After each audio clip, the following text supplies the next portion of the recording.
That's why we had it on. Hands on. It's, and it's all Okay, guy in the booth. Yeah, Guy in they the ready? booth. All right, here we go. All right, good evening. Welcome to the FinCom meeting for March 6th, 2018. It's a joint meeting with the selectmen and the school committees. Going through our agenda, we'll start with that, and we'll talk about the fiscal 2019 operating and capital budgets, and look for an update on the field maintenance agreement memorandum of understanding. Then we'll continue with the joint meeting with the selectmen on the Littleton Common Sewer update. Then we'll go into our business, board business, with the financial dashboard discussion, member updates, public input, minutes, and then Fred's favorite part, will adjourn. All right, let's get started with the operating and capital budgets. Bonnie, turn it over to you. Great. We've got a lot of good information since the last update to report, and after a discussion with the chair, he asked that I bring forth a suggestion for a balanced budget for discussion for tonight. So I have done that with the updated information that we've received.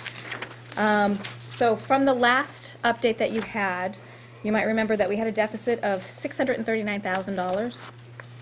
We've been able to close that deficit under this scenario, and I know that that's open for discussion, but that's what I was asked to do. So there's been a couple of drivers here that I'm going to pop up on the board first. I'm sorry. Yeah, I want to open it first. Okay. Helps when it's plugged in. That one on? Had it working. Great. There you go. So I'm just focusing on the portion of the memo that details the changes from the last update. Primarily, I took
Unless anyone knows, selectmen are not on.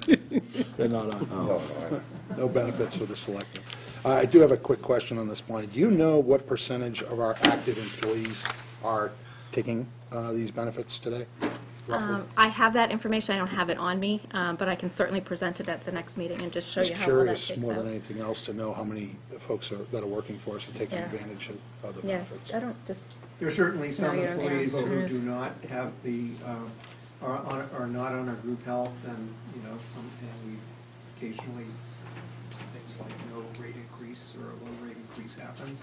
Sometimes we'll see mitigation from, you know, the employee's spouse's coverage to the towns. That happens sometimes. right. All right. Any other questions, comments? Just to note that the budget basically, with the exception of this mid-year hire for combined facilities, there's no staffing increases in this budget. So there are no, any of the requests that were made here were not included in the budget. Those are more healthy employees. So you can see the facilities director was reduced to bring him mid-year rather than The field. know, The July addition, 1st. the addition on fire, the EMTs, wasn't that this year, or was that last year? The full year impact Full year. is felt this year, so we hired them in January of 2018. So in the fire department budget, there is an increase because it's the full year impact of those hires for this year. But there's no additional staffing. There's no additional staffing. Okay. So no new hires, no new hours. Questions, comments, board members? Okay. Continue. So with that, the budget would be in balance with, I think it's $527 remaining, as shown on the worksheet. I'll move to capital. So, within the capital plan, at the last joint meeting, it was requested that I present a capital plan that didn't require either a 2/3 vote requirement or issuance of debt. So I believe we've talked about this already, but I wanted to present it in summary format for you, just so we can walk through it. And I have the changes from the February 9th meeting and the updated recommendation that. Excuse me, and why the desire not to have a 2/3 vote? We discussed those at the meeting here. Okay, refresh my memory.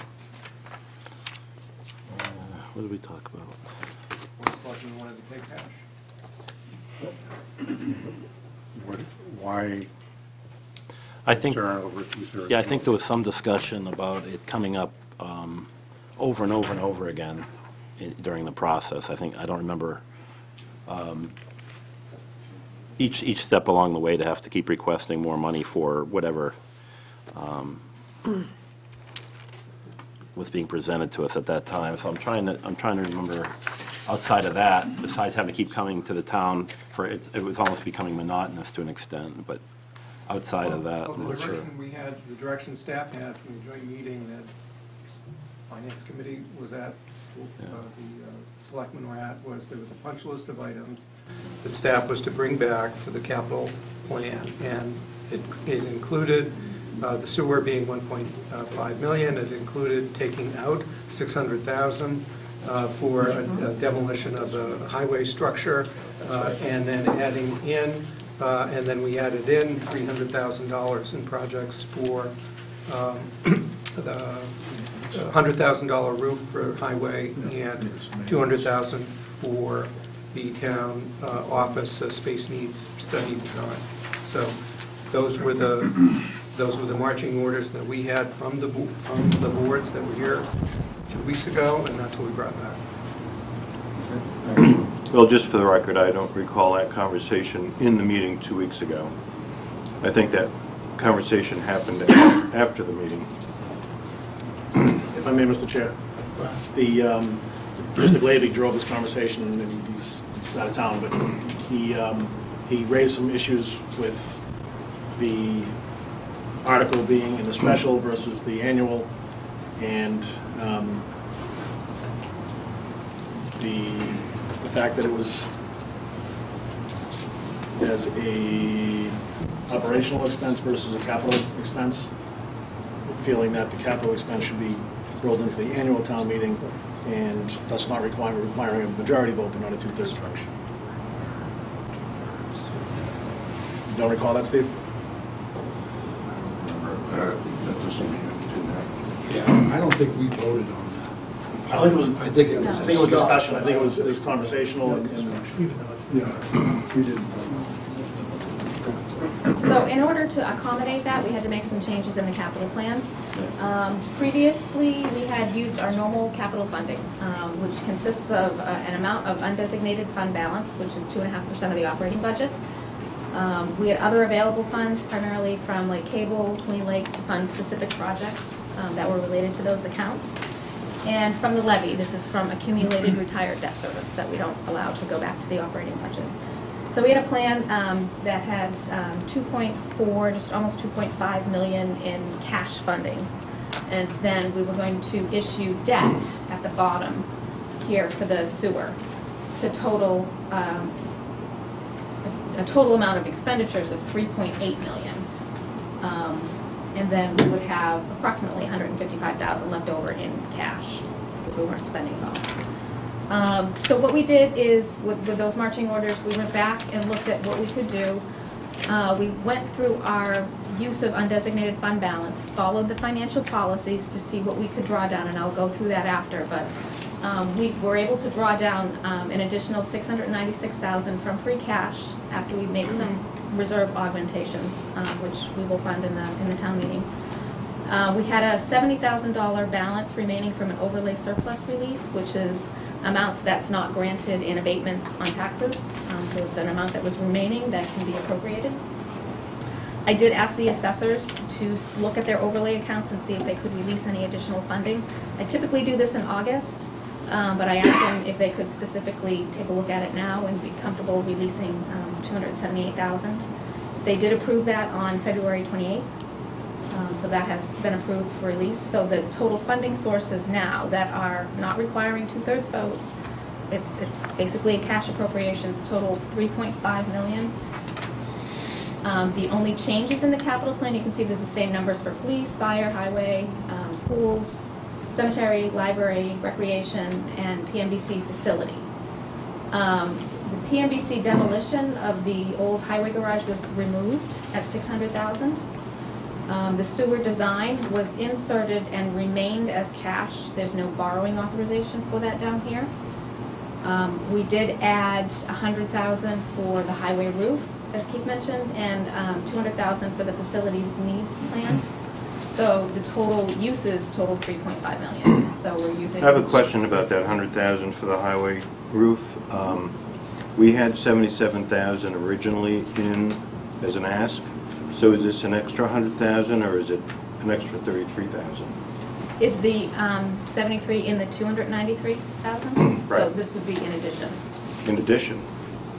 So it's 177,000 for the roof? if that's what was in there for the highway. Right. I think it was, we had put in, I think we were asked to put in half this year and half the next year. So are we funding the whole roof this year? No, Steve, you're not funding the whole roof. The 77,000 was to do the repairs. The reason why I went up to 100,000 is Chris had an extra 40,000 that he was going to use from the salt shed for repairs. Because with the pending sewer, that would have to be addressed as part of that project. So he was going to use that money to do the roof. So that's why. So the 40 and the 77 are combined? Yes. Well, the math doesn't work out, but Well, no, it's it close. doesn't, but Yeah. it's not exactly, we have to go out to bid and so forth, so we don't really, he's the best guesses at this Okay. point. I do have a question about the demolition that was deleted. I recall our last meeting, there was some discussions about possibly doing the abatement of the asbestos. Was that dropped altogether, or, that was post-meeting as well, I believe, Greg. I'm sorry? I believe that was post-meeting. It was post-meeting. Okay. Well, it was after the cameras were turned off. It was a sidebar discussion. So I'm bringing a sidebar discussion in the public meeting. Yeah. Well, that's what we're talking about. That's what we're talking about. But Is that something- I would like to see that 40,000 or maybe a little bit more put in before the building falls down, the entire site becomes contaminated. I think it's money well spent. So we're talking about money for removal of just the asbestos, and that way it just becomes a structure that if it does collapse. Correct. Yeah. Can they do it for 40,000? I don't know. That's the number Chris gave me. Chris is in the back. Chris, Put him on the hi. spot. What was the, I don't remember, what was the number I said? 40? 40? Out of the 600,000 you That might be said, true. I don't know if this asbestos can be removed without this compromising the structure. Yeah. I don't know if you can take the asbestos without taking the whole building. I'd have to go back and read the report, and I'm not even sure it says it in it.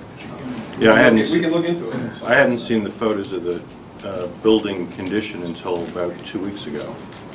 So it looks pretty bad. Yeah, it's not in good shape. Yeah. But I guess my concern is if we're gonna take this off the list here, and we forego doing the asbestos abatement or removal, when we go in and have to clean up the whole site as a hazmat site, is it gonna cost us more than 600? Is it, we talking millions, or what do you think?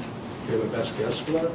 I mean, a release of asbestos like that would have to be reported as a hazardous waste site at that point. Right. I think 10 pounds of asbestos, or maybe it's only 1 pound of asbestos, released to the environment would require reporting. So this is something that's going to have, we definitely want to research having the asbestos removed, if nothing else. Right. If it possibly can be done without the yeah, I mean, we have an asbestos report. Yeah. Removal report, so maybe we can look at putting it out, and trying to get some feelers for cost estimate. If we're going with best guesses, if I can ask Mr. Stoddard a question. Sure. Best guess, I mean, if we kick this out a year, is your best guess that that building would survive another year? Yes. I mean, we've already gone through most of the winter. Theoretically, next winter might compromise it, but I think realistically, you'd probably be fine for another year. I mean, most of the asbestos, if I recall, is like tiles, so it's not necessarily airborne risk. So, don't quote me on this, but I think I Put don't me on the see what. spot. Yeah, right. I think you could probably push it a year and you'd be okay. Yeah, If it falls, it's it'll come fairly back. short money, and I think it's cheap insurance to do it this year. That's my opinion. I'm not gonna die on the Can we early find bird. out how much? Can we find Yeah, out I how think much it it should is? be. I guess my concern would be, just strictly from a financial perspective, is how much is it gonna cost to do the abatement now versus later? And then, if we don't do it and the building collapses, what are we looking at from a cost perspective? Let's get the number. Yeah. So, then we can make an informed decision. Okay, go ahead, sorry. All right, so the next thing I'm gonna move to is the use of free cash, which kind of backs all this up.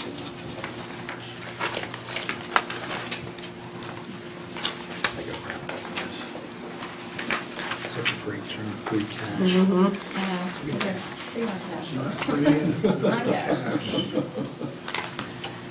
So this worksheet, we looked at a couple of times, and it really, it just maps our financial policies. That's a policy.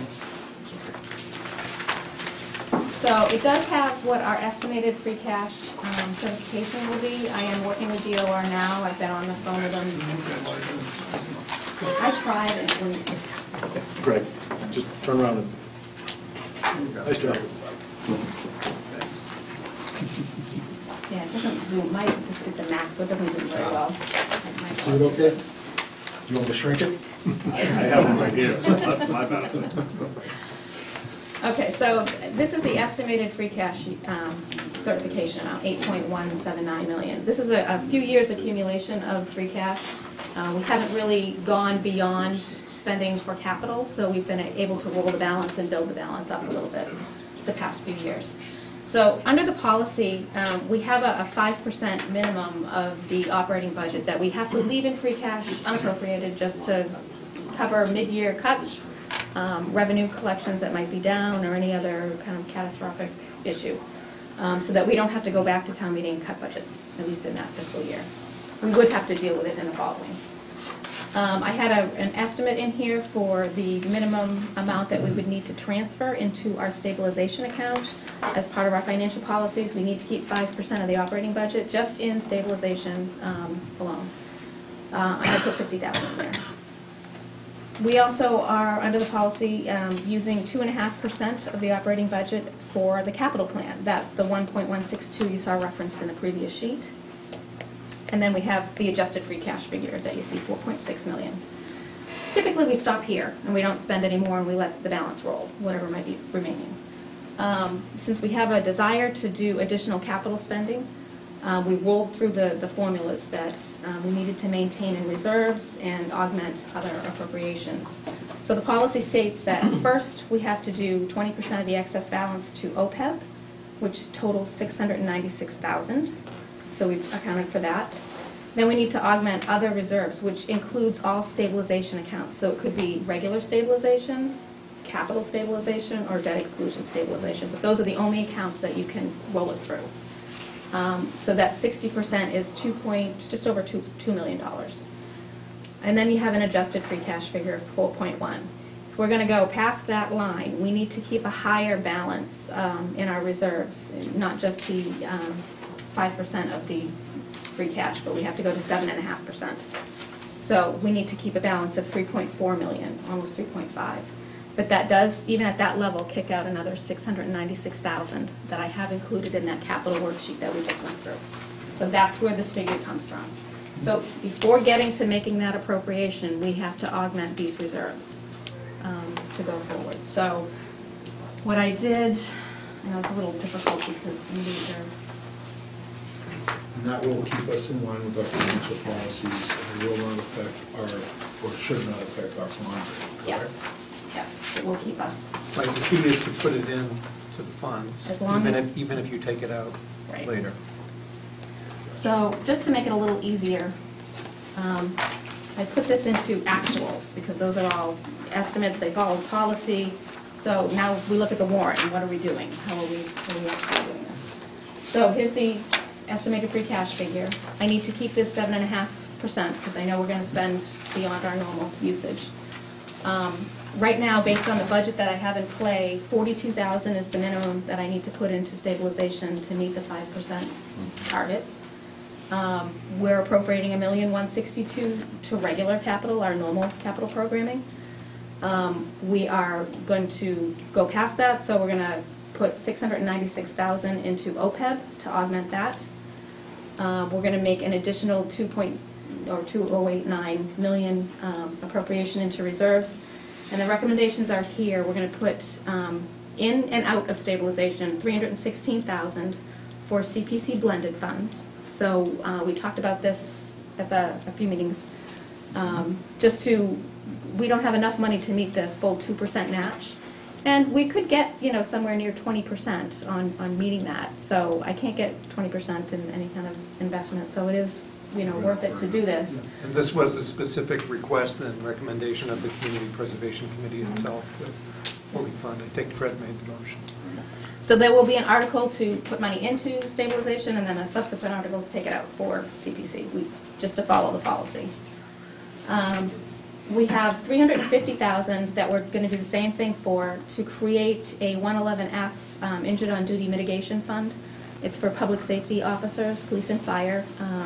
You can use it to pay medical bills that might be in excess of your appropriation or any other expenses that's related to an injured on duty situation. So we need to create this to kind of mitigate some situations that we've got going on now. How did we do that before? We didn't have the authorization to set one of these up. I mean, how did we, but we had these kinds of bills previous to this. Correct. How did we fund them? So we have insurance that covers us up to a certain limit, but you cannot completely indemnify yourself against the expense. So Right. under the law, it says you pay those expenses as they are until they retire. So the insurance limit is, $100,000 for certain things, another $100,000 for others. We've exhausted that. So we're going to start burning through appropriated funds. So this would be a good what I would call a reserve fund or a stabilization for these types of expenses. The money, when appropriated in here, would stay here until it's used. It doesn't close to the general fund, it just stays in reserve. So it's kind of like another stabilization account. In the normal course of years, and unless there's a big issue, our insurance can cover it, but there's a limit on what it does. We're also looking to put another $242,000 into the debt exclusion stabilization fund. So what this will do is bring us down. We're currently funded to bring us down to the 2024 debt level. This will give us another year. So it's another bump in savings to the resident. We won't have to raise that debt on their tax rate. Like that. And then we're going to put another 1.1, almost 1.2 million to capital stabilization. So this can be used for a capital project in the future. A fire truck if we need it next year, we don't, Fire I mean, truck. but that's, Yep. Yep. And then you can see at the bottom that the additional 696,000 that I pulled out for the capital plan. Do you have the balances of, like, Yeah. what would capital stabilization be, for example? So at the end of this, net of all of the appropriations from town meeting, money going in, money going out, yes, as of July 1st, you'd have 2.2 million, just over that, in regular stabilization, which would be the 5% requirement. You'd have almost 2 million in capital stabilization, and you'd have 532,000 in debt exclusion stabilization. About 800 now. That's good.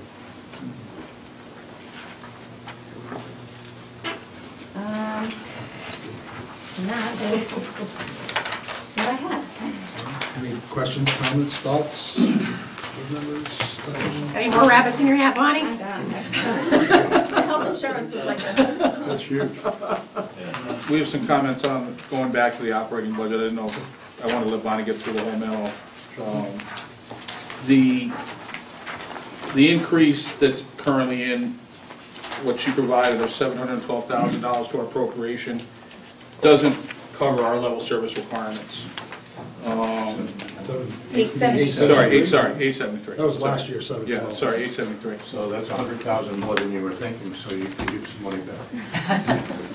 Nice. We started with our, back in December at the police station, that the things that we were considering level services were our salary increases, our sped out of district expenses, some operational expenses, our regular ed transportation contract, and our phase-in for tuition-free full-day kindergarten. And that was $1,023,000. We backed out after talking at the last meeting the tuition-free full-day kindergarten phase-in. So that was a reduction of $150,000. That got us to $923,000. Talking with Greg and Chuck last week and realizing that we were very close based on the 873, but not quite in a balance or meeting our requirement, we're like $50,000 short. We said, well, we can do some things with some of the accounting that we were doing in terms of what we expect for sped out of district, knock it down another $25,000 and get to $898. But asking us to go lower than that on what we consider and are representing as a level services budget, when we are additive on the town operating budget, is not something that we can support at this time. We feel like 898 is, we've moved off of our number significantly, and to go lower is not level service. It's simply not, doesn't add up. So if we're gonna stay at level services, then the additive aspect of the town operating budget has to be addressed. So we had that discussion here this week, I talked to Bonnie about it to see if there was anything else we could do to kind of find that money, that gap of $25,000. And the only way, correct me if I'm wrong, Bonnie, the only way we can do this is if we make some cuts somewhere else. So it's something that spoke to Chuck briefly about as well, and we've got a list, a short list that you forwarded out, Bonnie, to look at. Mr. Chair, any comments on that? Something you want to look at? Do you want me to go through them, or? You want to go just- through them? Yeah, actually, Bonnie, if you could Sure. offer those up. Sure. So we're in trying to nail down where we could come up with a list of either $25,000 to $50,000 in reductions. I came up with just a few off the top of my head without really trying to impact the services that we're currently providing. So the first thing that came up is up to either eliminate the combined facilities director position. That would be proposed for hire on January 1st, which would be about $45,000 in savings. If you wanted to go halfway to that, you could push the hiring to April 1st and make the savings about another, $22,500 instead of the 45. You could reduce the amount that you have available for collective bargaining by, 25 to 50,000, but that's going to impact the bargaining that's been happening to date. Another option is you could reduce staffing, either a half FTE, a part-time or 20-hour-a-week position, or a full-time position. 20-hour-a-week average, 25,000, and a full-time would be about 50,000, and the department would be determined by the boards in the meeting. But those are like the general ones that I came up with this afternoon, as I just about that. But in viewing it, the easiest one is the the position that we don't have. Just hold off on hiring for 3 or 4 months. If you push it out to April, we end up at 22.5. And you have to fund it fully the next year. Yeah. Right. The same situation as paramedics. To your point. So we're kicking the can down the road for a year is really all we're doing here, but We're not cutting an existing position. we're not cutting exactly.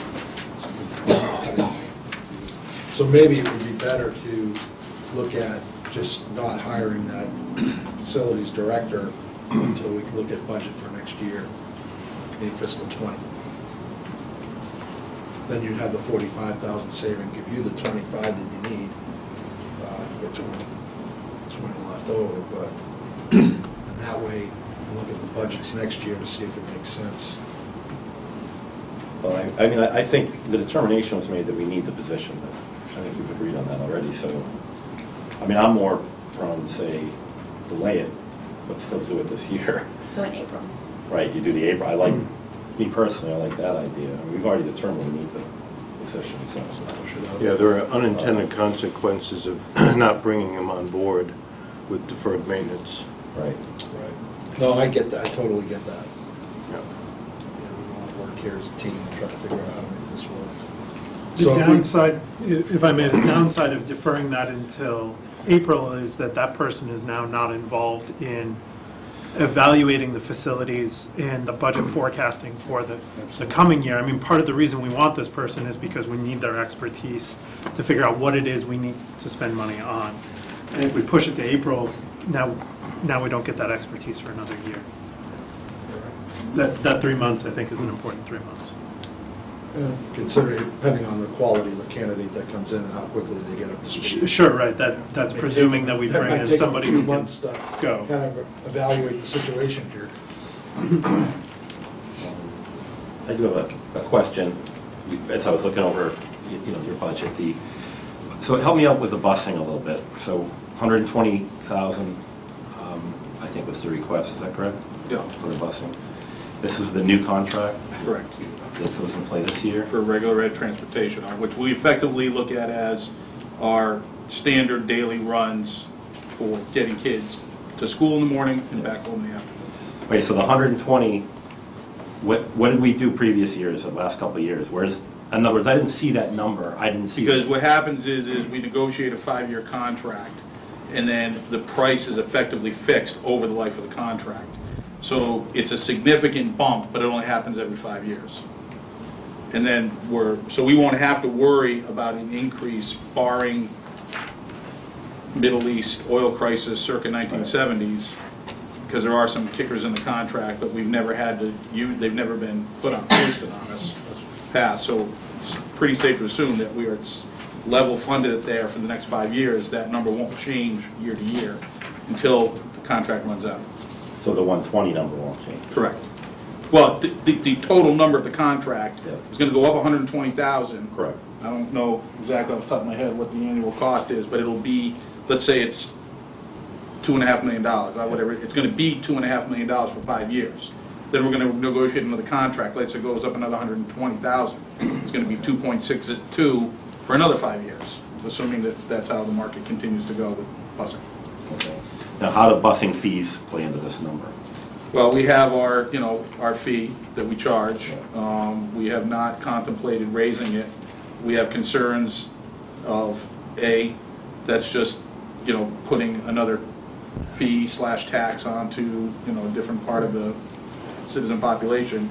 The second problem is that we worry that you're going to reach that classic Keynesian economic problem where you charge too much, you actually don't get as much money because people just won't take the bus. Right. So we're hesitant for a variety of reasons to think that that's a solution to addressing how we absorb the 120,000. I only bring it up because I'm thinking of I think it's 200 a child right now. Is that correct? What's the fee? 225 or... Yeah, and that's you have a family. And then there's a family cap. Right. What were we doing before this? Before we had bus fees? We just covered the entire busing contract through the appropriation. Okay, so somewhere along the line a determination was made, we're going to pay for this with bus fees. We were going to subsidize it with bus fees. It was we never fully covered the bus contract through our bus fees. That was never a reality. It was only subsidizing it. Now, yes, we are subsidizing to a lower percentage because the bus contract cost has gone up. Right. And our fees that we collect per family haven't gone up. When we'd have to look to see if we have what our level number of kids riding the bus is. Right. That can fluctuate if our student population is growing, but it's also affected by some families just choose not to pay it and they just get their child to school on their own means. So we'd have to look to see. I would argue that our ridership has not fluctuated in any significant manner over the number of years that we've put the fees in, which were done pretty soon after I got on the school committee. So it's been over 10 years now that we've had busing fees. And they haven't gone up over those 10 years? No, we haven't raised any of our fees, whether it's bus fees or athletic fees or other things, student activity fees. We've left them level for a variety of philosophical reasons. We collect approximately 100,000 a year in bus fees. At 105, 110, right in that range. It fluctuates from year to year, but it doesn't cover all of the costs. What's the contract, 2.5 million, you said? That was I don't know it off the top of my head. Don't quote me on that. You know roughly what it is? Not exactly off the top of my head. X times 5, right? There's some percentage of the kids that we have to get free, right? And do we know what that is about? K through 2, you have to bus them without a fee. If they live more than 2 miles from the school they're going to, you have to bus them without a fee. If they're 6th grade and up within 2 miles, you can charge them a fee. That's state statute. No, thank you. This is more trying to find Right. $25,000 than it is about anything, right? So if we go with the April hiring of this facilities director, that covers 22.5, we're still short. I would just nail it down to the correct week that we need to So make it work. so it might be a week or two off from April 1st or what have you. So, if I may. Yeah, go So, ahead. now how is this going to affect, I did read in your memo about the kindergarten. Tuition-free full-day kindergarten. So, are you absorbing that cost somehow this year? Yeah.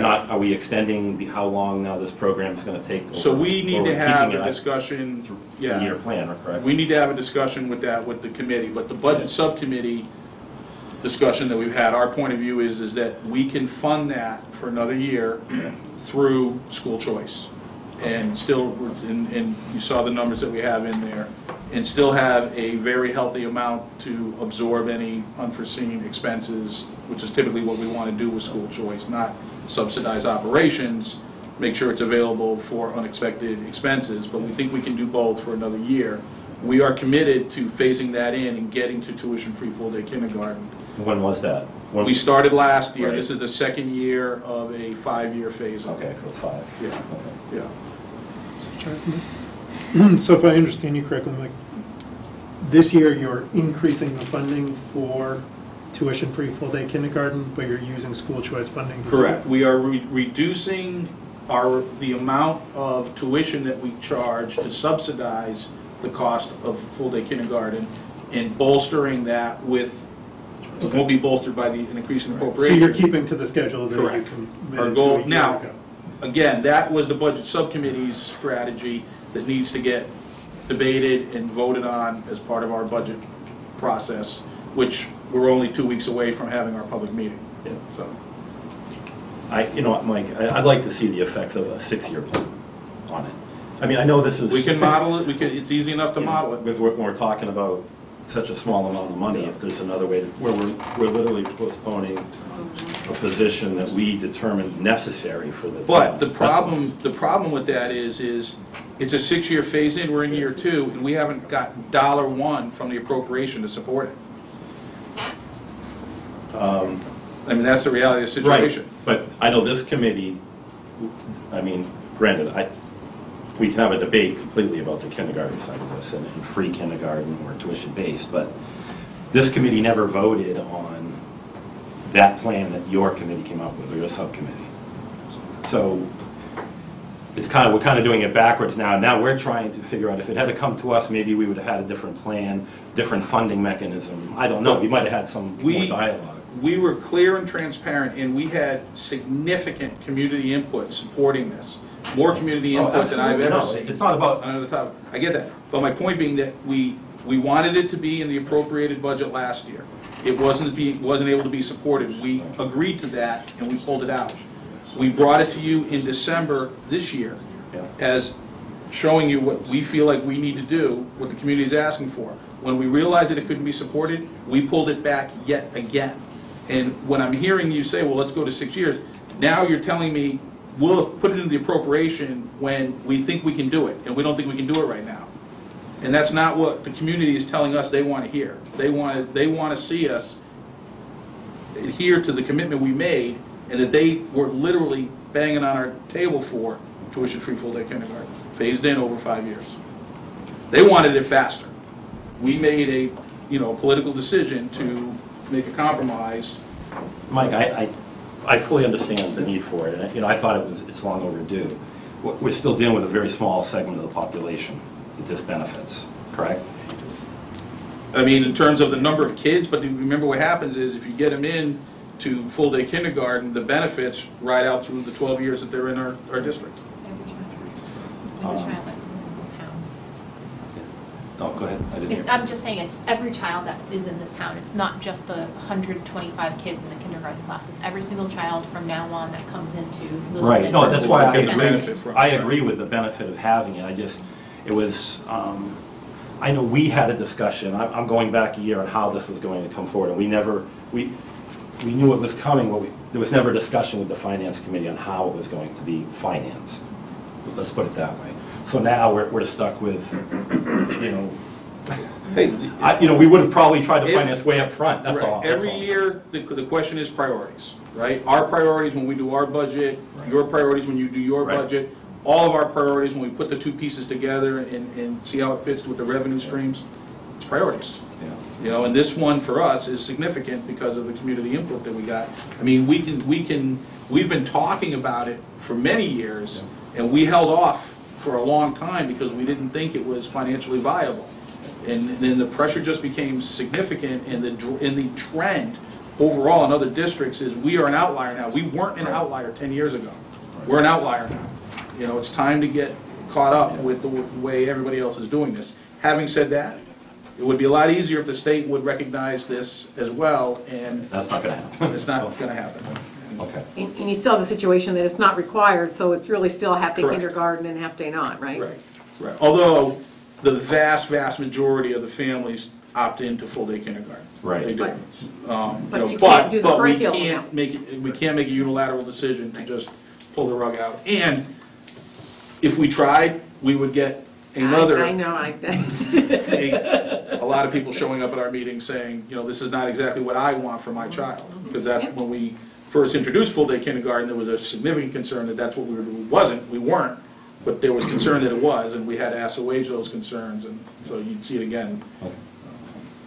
Yeah, believe me, I'm a proponent of the kindergarten. This is more about trying to find, because it was literally presented to us within the last week on how we were going to be able to strategize this fund, the money, the shortage of your request. So I wanted to make sure that we understood your budget completely before now we're going outside and we're going to affect another We were position asked at the beginning for a level service budget, and we provided the numbers for level servicing, which did not include full-day kindergarten. And the number we're short on is on our level service budget without tuition-free full-day kindergarten. There's no getting around that.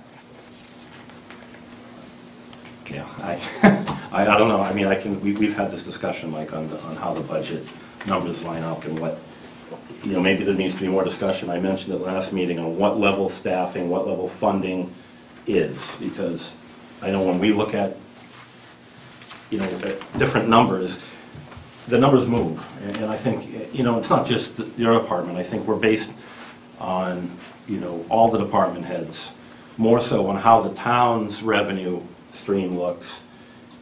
And the rest of the departments can kind of ride on that. Okay, well, the town's doing really well. It's a good time, maybe to pay off full-day kindergarten all at once, if we're doing well enough to be able to do that. But I just... Yeah, but the thing is, if we stretch full-day kindergarten over 6 years, it's not even in the appropriation. It doesn't change the bottom line on these models right now.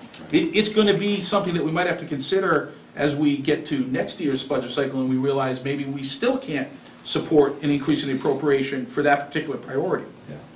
I don't want to make presumptions on that, but even if I agree to that today, it doesn't change the issue because we've already taken that off the table. The things that we're talking about for level servicing do not include tuition-free full-day kindergarten at this point. They include other things that are things we have to do. Okay, now as a committee, you think it should, though? We would be happier if it did, but we understand priorities, and we're not here asking for $175,000 above what is currently in the model. We could be, and we've had discussions about should we be, and the answer was no, we shouldn't be. Pull that off. And let's deal with the things that, the other things that we would feel are more appropriately defined as level services. Okay. And the costs are cumulative, so for FY20, it's going to be around $250,000. Just for the record. If we wanted to move it all up into the appropriation, it'll be that much, right? We don't necessarily, it's important to know that. We need to know. Right. We could conceivably say, well, the cost is this, but we can do this much in the appropriation and continue to support some of it through school choice as we work towards that drive of phasing in tuition-free full-day kindergarten. Right. But that's a discussion, down the road. At the moment, we've already yanked that off, and we're still stuck at, our number that we feel right now is $898. Regardless of what the decision is on this 25 grand, I think we all need to be cognizant of the fact that we've been really living off serious new growth numbers for the last 4 or 5 years. Absolutely. The point's basically done. Right? All we have is residential, and this year we'll get some more Durkee and Matt Field's place up on Cooper, and a few other small developments. So the new growth number is not going to be what it is this year. So everybody's budget is growing, and the total 2.5 increase for the town is about what? 883,000. Okay, so the 2.5 increase is legislated increase is 800 and something thousand. We're going up, I don't know, 4 million. Yeah, that's through use of stabilization. With the use of all the reserves.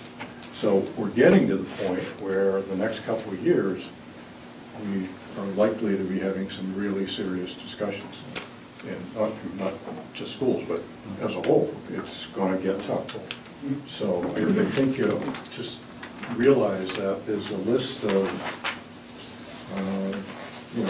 Mike had, I don't know, about $300,000 worth of desired staff aides. The town had in this same neighborhood of staff aides, the guys to keep the fields up that everybody's been bitching about for years. We're not going to do. So it's going to get tougher over the next couple of years. So just be aware of that. To that point,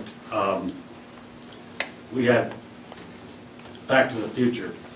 The late 90s and early 2000s, the town had lots of bluebirds, money coming in, there's a lot of growth going on, Joe remembers, and everybody was spending like, yay, we got money, money, we got money, we got money.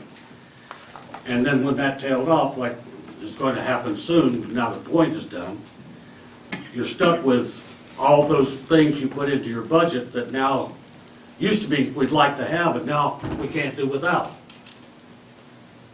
And then we went to 2004, 2005, and we were cutting positions.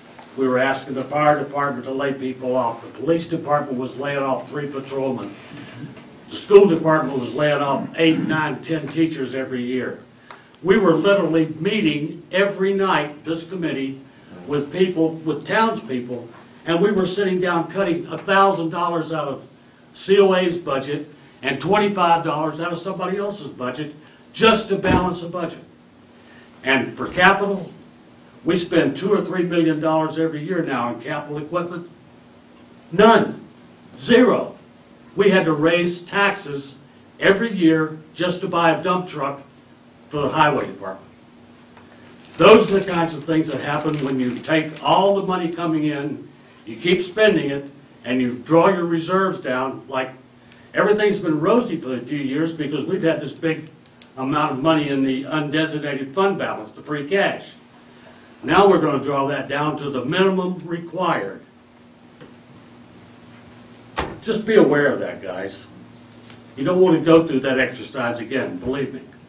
Steve Benuti went through it. He was on the committee then. He knows what I'm talking about. The other aggravating factor that we haven't touched on is that, the reckoning is going to come sooner than it otherwise would have to if local aid wasn't level funded year by year by the state.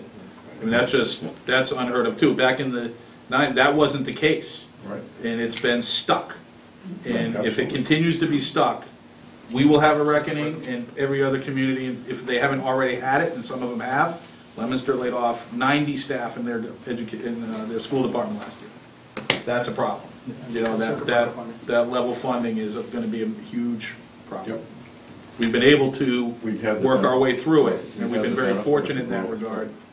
But so just a heads up. I appreciate that. Be aware that that's what we're heading for now, whether it's next year or whether it's 20 or 21.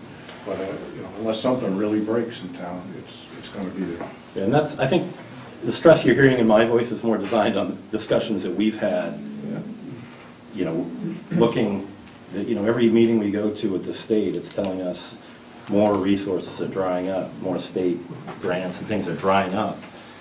So we know what's coming, and you can't just stand up here and pound the desk and say, we've got to worry about the future. So I know it's only $25,000, but I absolutely felt that we need to at least look at every option.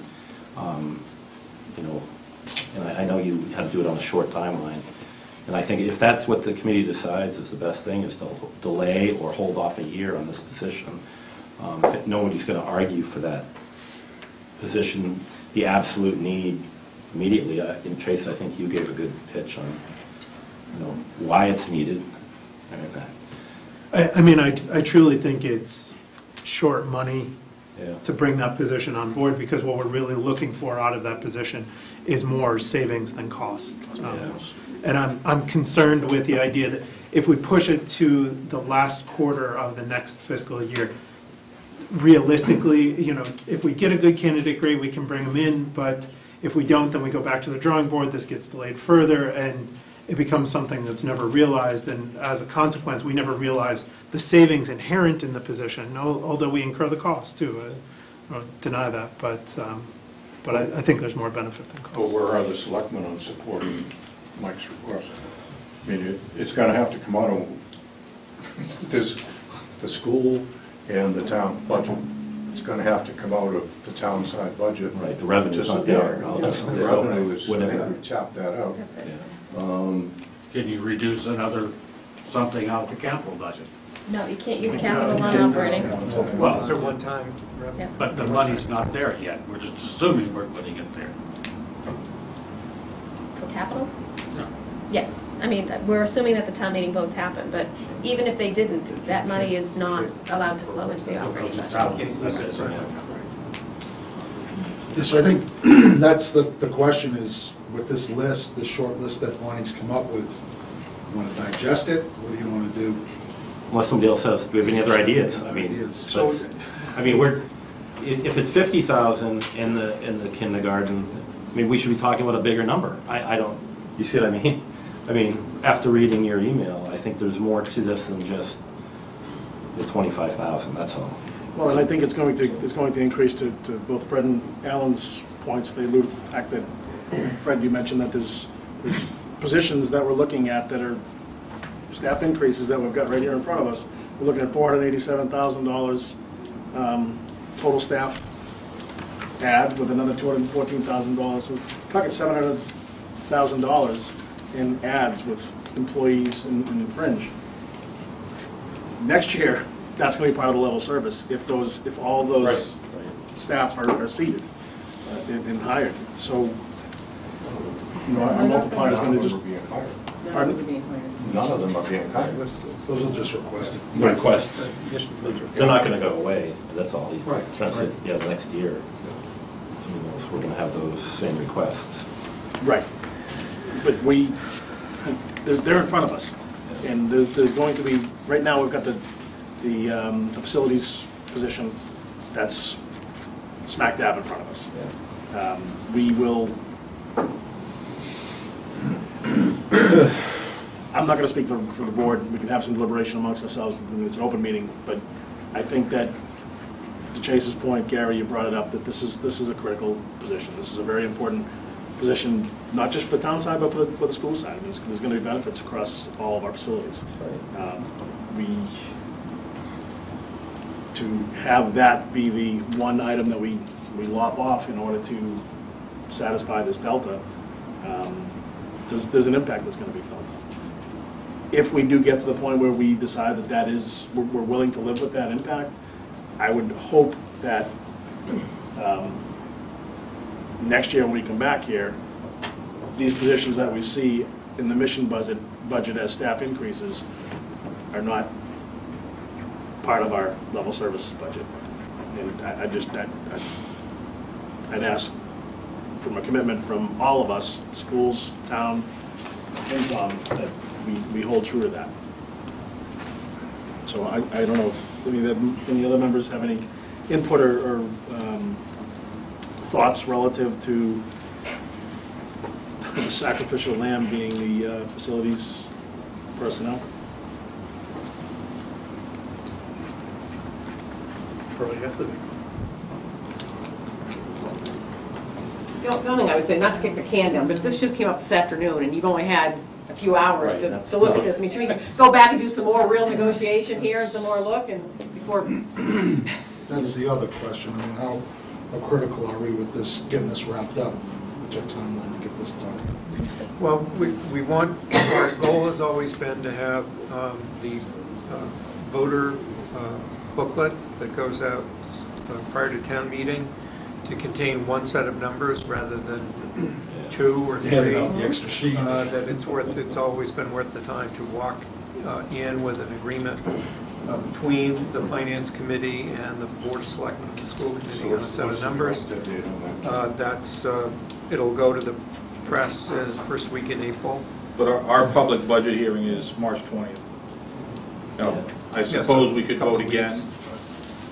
Yeah, but I think you've made, you've obviously made your case. So that, your cuts, they can't be made. You're locked in.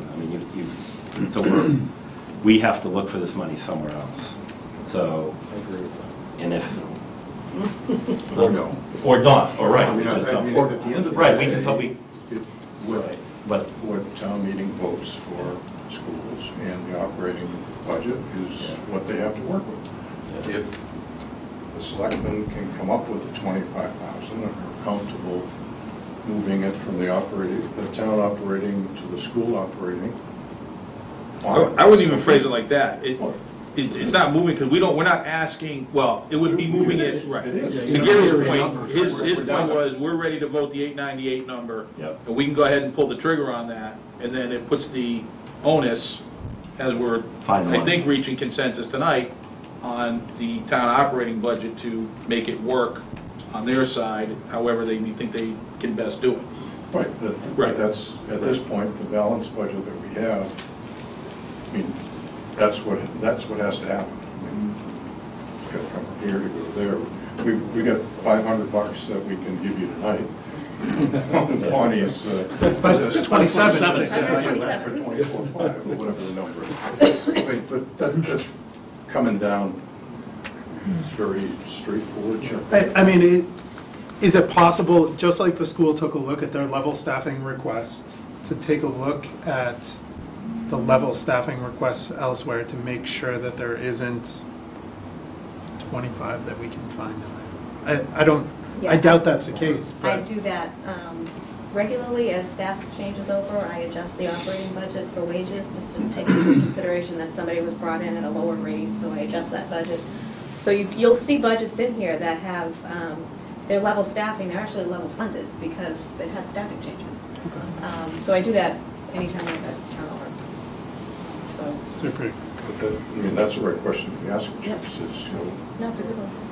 Look at all of the budgets that are under the selectmen, and if your goal is to find the money for the schools, then where does it come from?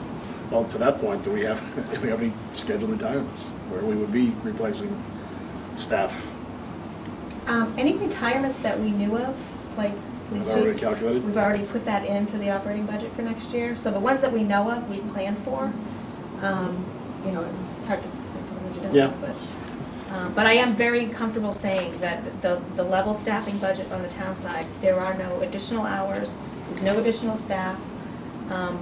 The balance scenario that I presented tonight is level staffing with the exception of that facilities position, which we discussed bringing in January. Go ahead. No, I was just saying, I think this is not a bad situation that we're in. I think Alan just gave us a good example of a bad situation.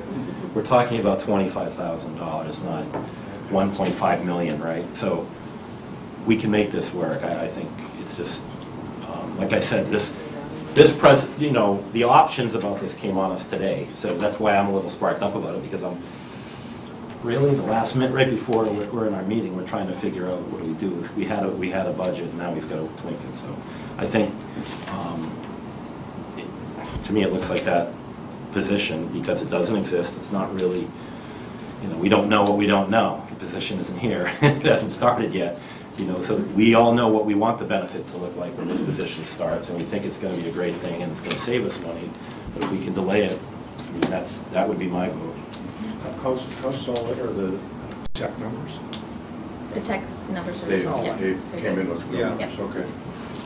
is there any realistic way to project revenue associated with adult use cannabis if the town were to approve it at town meeting? You could project 3% of revenues is a Yeah.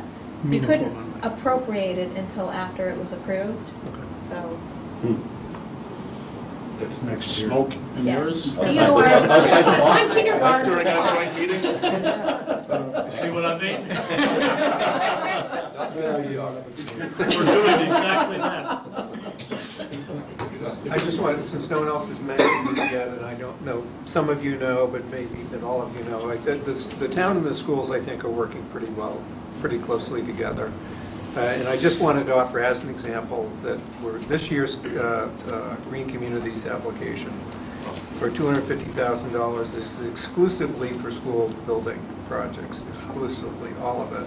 And the revenue and the estimates are that if we get funded, and it's an if, we don't know for sure, but we're hopeful.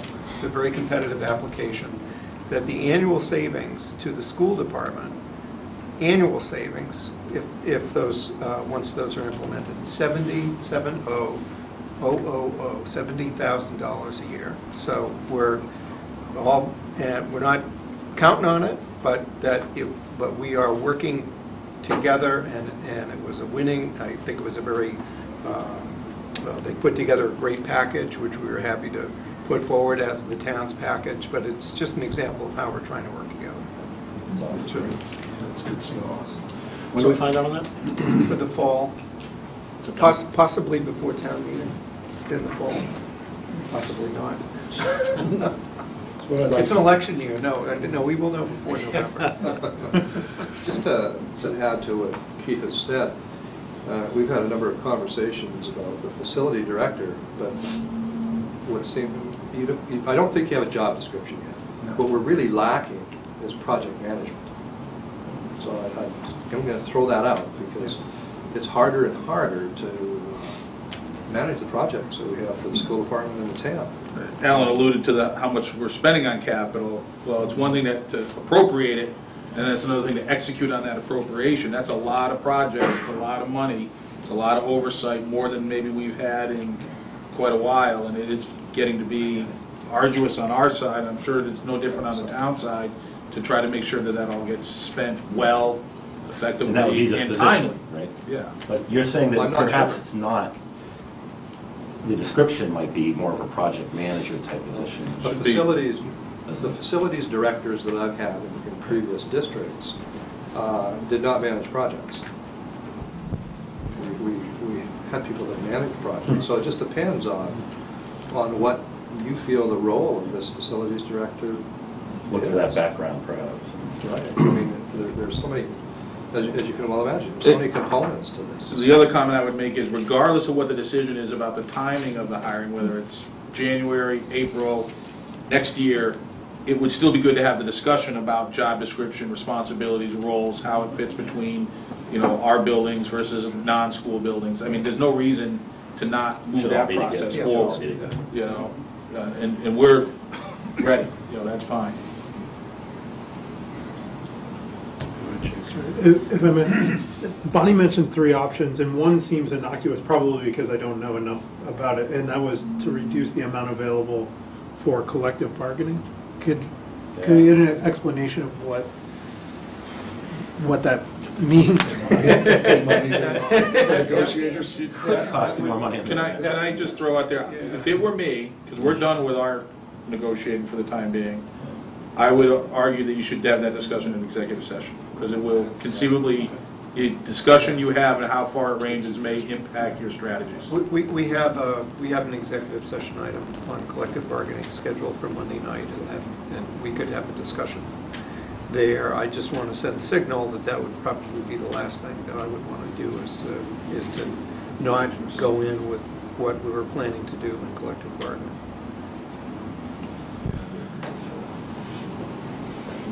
So maybe if I could suggest then, let's, if we can agree as 2 boards here, send the message to the school committee that we will find this $25,000 so that they can vote it. What's your thoughts on that? Yeah, we're gonna roll up our sleeves and figure. I mean, if we just throw it out there to use Alan's analogy of $500 here, $500 there. If we're at that 22.5, maybe it's $2,500. Would the schools be willing to? I mean, it's tit for tat kind of. But Well, the timeline just gets pushed out a week or 2. it does. But I get what you're saying, that, because we're already talking, Chase's point, probably if we already waited 3 months, another week's not gonna make a difference, but if we didn't have to wait the week, we'd have to wait the week. Right. We can figure it out, that's fine. So, I mean, I think that we can have those conversations and Yes, we can. We can get to where we need to get to. Okay, so you folks are good with that? You're committed to it? Yeah, that's a good. Are you folks good with that on that board? Any concerns? We need to vote. We need to vote this. And in any other year, $250,000 would be a rounding error. So if the target is 25,000. So the other year we take it out of the abatements. Yeah. So do we need to vote this? I know, it's not his day. Bonnie, do we need to vote this? You don't need to vote it tonight. You will need to vote it soon. once we get the, Right. where we So know I can- where the numbers are coming from. I'll come up with another draft based on this conversation then. So we'll probably need to meet again though before, because we meet, our next meeting's on the 3rd, it's a month from now. That's gonna be a little Yeah, you close need for to me. meet before So that. we're gonna You need need to meet to before that. Yeah. Okay, all right, so the message then is from both Selectmen and FinCom that will support your request for $25,000. And to support Keith's point, we feel supported. We're not, nobody's angry or frustrated or, you know, No, this is it's a lot of money. It's a big increase in the appropriation. It will be well used, but we appreciate it. Sure. Thanks for answering the question, educating me. Quick question, you mentioned your budget meeting is March 20th, is it the 22nd? It's the Thursday, So, right? we usually meet on Thursdays, and it was scheduled for the 22nd. I am going to be out of town on the 22nd, we're gonna do it on the 20th. All about money. Tuesday. I'm sorry, I don't travel often, but I am traveling, and it's too late. So we're gonna do it on the 20th, a couple days earlier than we thought. Only a couple days. We've got the signal from our boards here. Yeah, appreciate it. We'll need to have another meeting so we can get the numbers of where we're Yeah, gonna and be. do we have, if we do have closure on the capital plan or not? Because the selectmen will need to insert, the selectmen's last meeting before the warrant closes is the 12th, this is next Monday night. And they did not take action on inserting the capital improvements plan article until we had the discussion tonight. I don't know if we've reached. Well, we've got a presentation coming up here, do we not? About the sewer update? No, this is just on the capital. Yeah. This is Oh, on the isn't that capital. tied to the capital?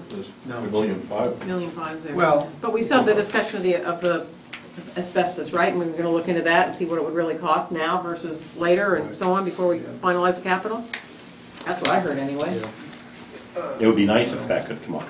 It's unlikely to get a legitimate price in the next week or so. Yeah, so. I mean, You need that by- to get it, by when? Monday. Yeah, that's. Yeah, so that's more this year, we gotta get that done No this contract in the world that would come out here. He said the building will still be. Give me a number in a day. Okay. So, Chris, that 40,000 that you gave me, I think it was last fall, Yeah, where did that come from? that came from the asbestos report that was done, I don't know, 10 years ago, and I fudged a factor up based I on. mean, I'll tell you, in my experience, 40 grand is good enough to do the tile in a room this size. I mean, that's what I pay Well, asbestos pavement it sounds low contractors. to me, so I was. Doesn't feel right. There's not a huge amount of asbestos in that building, based on the report. But they gave us an estimate, but it was, yeah, it's like 10 years old, so, I mean, you could say 100,000, I have no idea, there's no realistic way to get a number in the next week.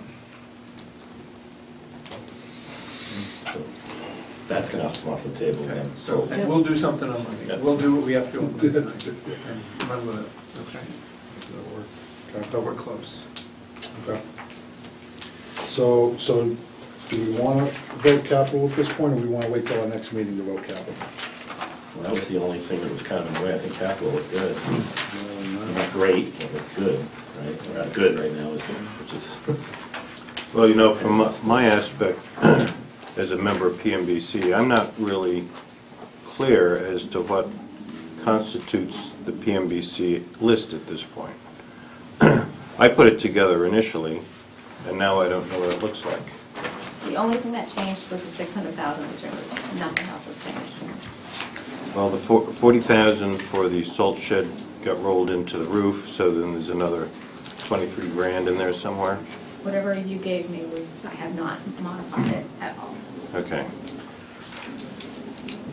If we're gonna meet again this month, we can talk capital later. I can Yeah. bring the Or- list. Unless you guys are comfortable with that. Yeah, I think that was kind of my thoughts. Well, are we going to meet, in time to meet the selectmen's schedule? Should be able to do that. What's our schedule we need to work with, Keith? If we meet in the next 2 weeks, we should be okay, right? Yes, yeah, the warrant, see, the warrant closes on the 23rd, on Friday the 23rd at noon.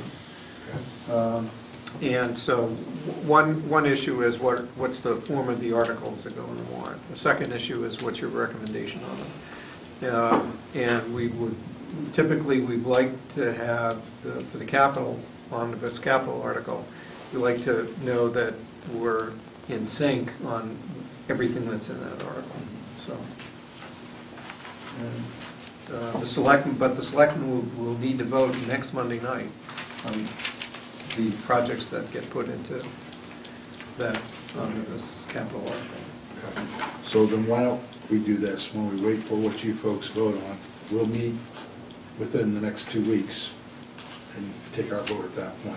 2 weeks will put us at the 20th, so does that work? Does that work? If you meet on the 20th, that works for us, because if there's an adjustment, I'm sure if there's an adjustment that, you know, that you make, that we can at least be aware of that. Because that'll give you folks time to look at the other part with the 25,000, and then we can just vote this whole thing with capital management. Be good. And we might come up with a great idea. We'd certainly want to be in agreement and have a mutual understanding of what the PMBC's projects are. Well, from the looks of it, the PMBC projects didn't change. It's right up there, it's 293, 521 for facility on both sides, and on the left side it says demolition 600. On the right side it doesn't, so I'm not sure. Well, 600 was removed. For the 200 was demolition put in for the space study. Yeah, No. that'll be a. Well, but I think your question was, Steve, is you're not sure what PMBC projects are up there, but it hasn't changed. Well, it has. You took 600 out, and of that 600, you're using 150 for... That doesn't affect your 293, 521 that was 293. requested, and that's on the both same. sides of the equation. That's the same. But you We you asked added What did change you added is- a what did change $100,000 is- roof project. Is a ladder truck came out of there somewhere, there was more funds that came up that eventually went into the sewer, made the sewer project more a reality, or the design, and it also made the Space study. space study. Right. So So that's 350,000 out of the 600. I don't know what the balance represents. So it wasn't a Sewer. full 600,000 that was removed from the... Yeah, we removed 600,000 from the PMBC article, period. Hard stop. It doesn't We didn't add have that. anything into the but more PMBC so- article. Maybe it's something to look at next week. You talking about the 280 some odd thousand? What's You got that? highway Are you bonds. talking about I'm the looking at the 280 some facilities odd I was thousand? told. Yeah. Sorry. Yeah, that's, Sorry, my bad. Yeah, I'm not quite sure what it looks like at this point. I'll give you the I detailed think it list. looks I'll like give you the list. whatever you guys voted. It's $7,000 difference. $7,000 difference on the other side. Because you have the facility at 293, now you've got it broken out between the facility needs plan and the roof at 300. I don't think Steve's, Mr. Chairman, I don't think Steve's confusion has to do with the numbers. My numbers. It has to do with what's still on his list for maintenance. I think you just want to see the detail that That's a couple weeks that this to get it. 293 covers and make sure that you have So we're that covered. And I I'm can good give you now, that. I'm good. Okay. Going off on a tangent, I'm good. Okay, so the plan will be to meet again then on the 20th, and then for us to vote both capital and have a recommendation from the Board of Selectmen as to where the 25,000 that's going to the school is going to be funded from. Fair enough. Yep, we'll have to discuss that Monday night. 22.5. 25-ish. 24, 475. 25 What's the big on 25 All right, okay, so I think we're good with that. All right. Anything else on operating capital budgets before we move on? Okay. Field maintenance agreement.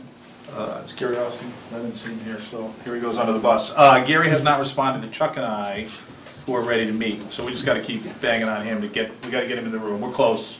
Really, it's just agreeing to what we agreed to finalize what we agreed to earlier this year, but we just gotta get him in the room. So do we have Glad I was in the room.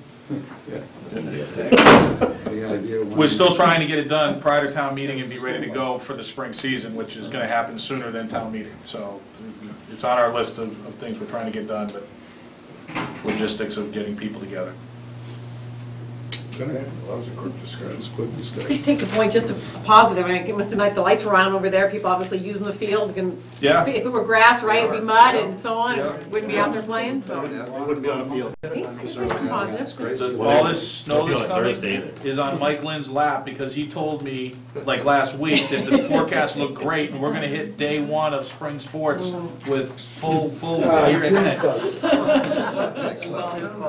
Yeah, well, that's what he says. He goes, that's fine. He goes, it's all gonna be gone by the time spring sports starts. No, Betsy's right. It's already, the community has already started using it, both formally for youth athletics, but informally, kids are just out there, which is exactly, that informal play is a real big benefit. So That's unprecedented. Yeah, that's awesome. Definitely. Okay. Well, thanks for that brief update. All right. Okay, so then I guess we'll move on. Thank you. Thank you. Mike and team. Thank you. Thanks for coming out. We'll move on with the joint meeting with the selectmen on the Littleton Common Sewer update. Yeah. You can't leave. You're still here. Yeah. Ah, jeez. Oh, yeah, okay. Hi, Joe. This was an item that was requested by the selectmen for discussion, that we have had some recent information from the sewer team about the sewer project, and we had some financials to share generally that we were sending out to, by letter to all of the affected property owners in the sewer study area. So we thought this might be an opportune time to just give a brief update on the sewer project. And we have our consulting engineers tonight from Weston and Sampson, if there are any questions. But what we also wanted to announce is we will be having a public forum on the sewer project on Monday, March 18th at 6:30 at the Littleton High School auditorium. We needed a big meeting space for it, and as you can see, we just have this great relationship with the school, so that they were happy to make the space available. What time was that again? It's 6:30. It's an off Monday night that the selectmen do not have a meeting, so we're going to have it be a public forum on the sewer. That's the one item that we'll be discussing at that meeting. We've had a sewer team that's been meeting just about every other week for all winter at least. Chase and Paul are the selectmen reps to that team.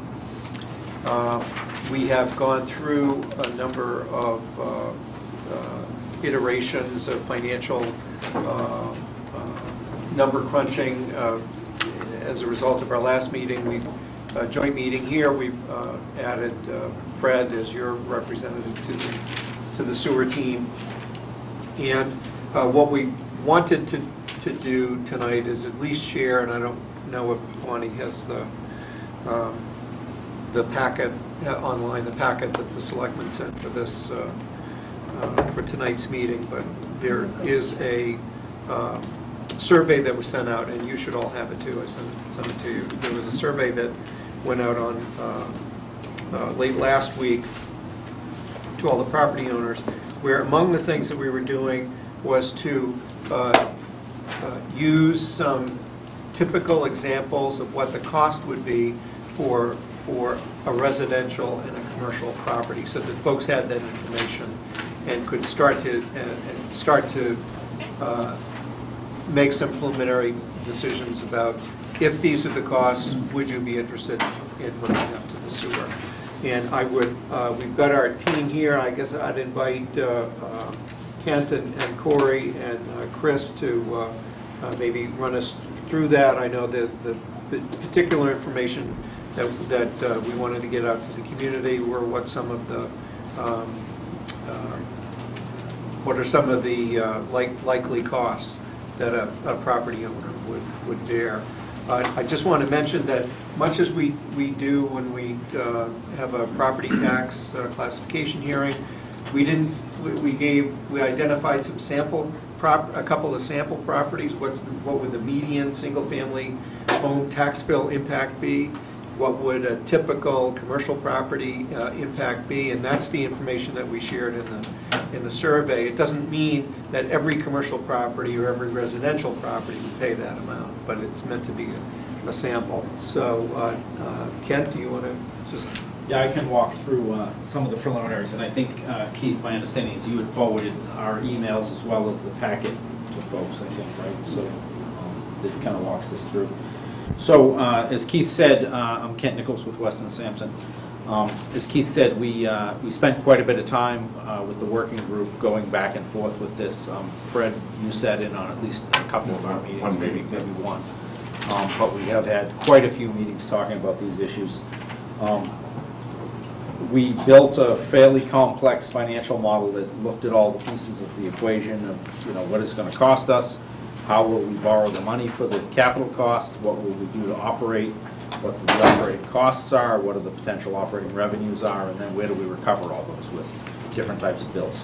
And the intent of this is to help depict from what we think the cost of the project will be, to help depict for people that might want to connect what they typically would be paying. In a nutshell, that's the question that people have when they want to vote for a sewer project, is what will it cost me for my property? So as Keith said, we developed a couple of typical properties for discussion purposes. The main one we always focus on is a single residential unit, what we call an equivalent dwelling unit, or EDU, which is essentially a single family home. Traditionally, we size a single family home at 3 bedrooms, but our nominal discussions to date have been 3 to 4 bedrooms. Anything up to that would be essentially a single family home. And then we developed a set of costs for that single family home. And then we did the same thing for a commonly occurring kind of median type of commercial property, because one of the intents is to serve a lot of commercial properties with the project. Commercial properties are a little trickier because while a lot of folks have, you know, a 2 or 3 or 4 bedroom home, and that encompasses almost everybody, commercial properties don't come anywhere near that level of consistency, so there's a little bit of art in picking this. So what we actually did is I usually shoot for something around the median. The median number wasn't exactly an even number, so what we ended up coming up to was a property that was pretty commonly occurring right in about that spot, which is still a relatively small commercial property. So, she's not hearing you that good. I'll try to stand a little closer. So, so we have those 2 properties, and I guess what I'll do is I'll just walk through that briefly, and if you have some questions from that, this is where we go. So essentially a single-family residential unit. Our expectation is there'll be 4 types of costs to residential users for this project. The first one is we tend to recover a large amount of the capital costs for these projects through betterments. Back and forth discussions, we ranged betterments anywhere from something below $20,000 up to, say, around $25,000 for a single-family residential unit. I think we came to the agreement When that... you say below 20,000, is that 19,999? 18, I think, was the number we tried to pencil in, but there were some discussions of some numbers slightly under that. What we came to was that the target number for residential betterment would be a $22,500 number.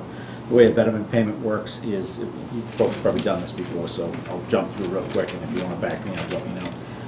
One-time payment that pays for their capital portion.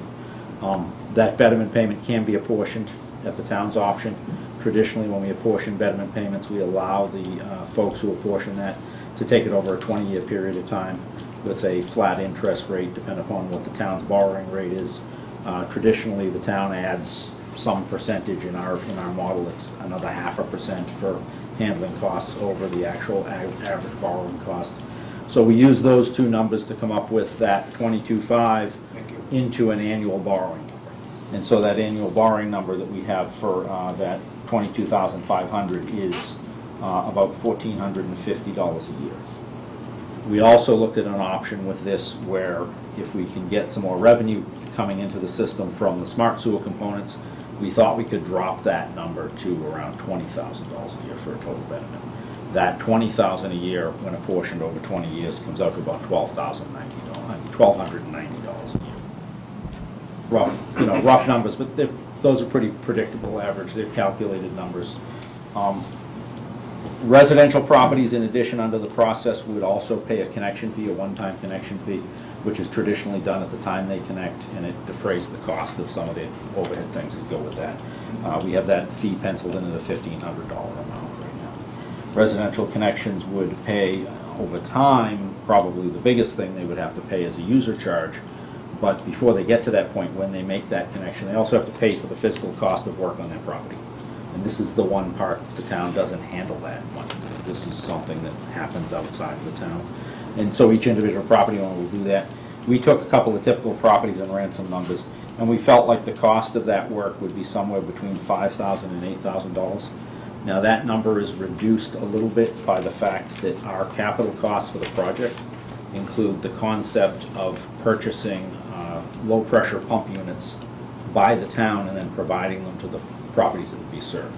So it's already part of that cost on lot is to some degree built into the capital cost. The way we do this is it's a small diameter sewer system, so everything's pumped. So each individual property owner that's going to connect is going to have a pump on the property, because that pump tends to drive the cost up a little bit. It's not a lot, it's usually on the order of $4,000. We traditionally look at the town buying those for consistency and purchase power and then providing them back out to the people. So this 5,000 to 8,000 includes the pump? That's after deduction of the pump cost. So After deduction. Right. You say the pump cost is 12. the pump cost is in the betterment cost.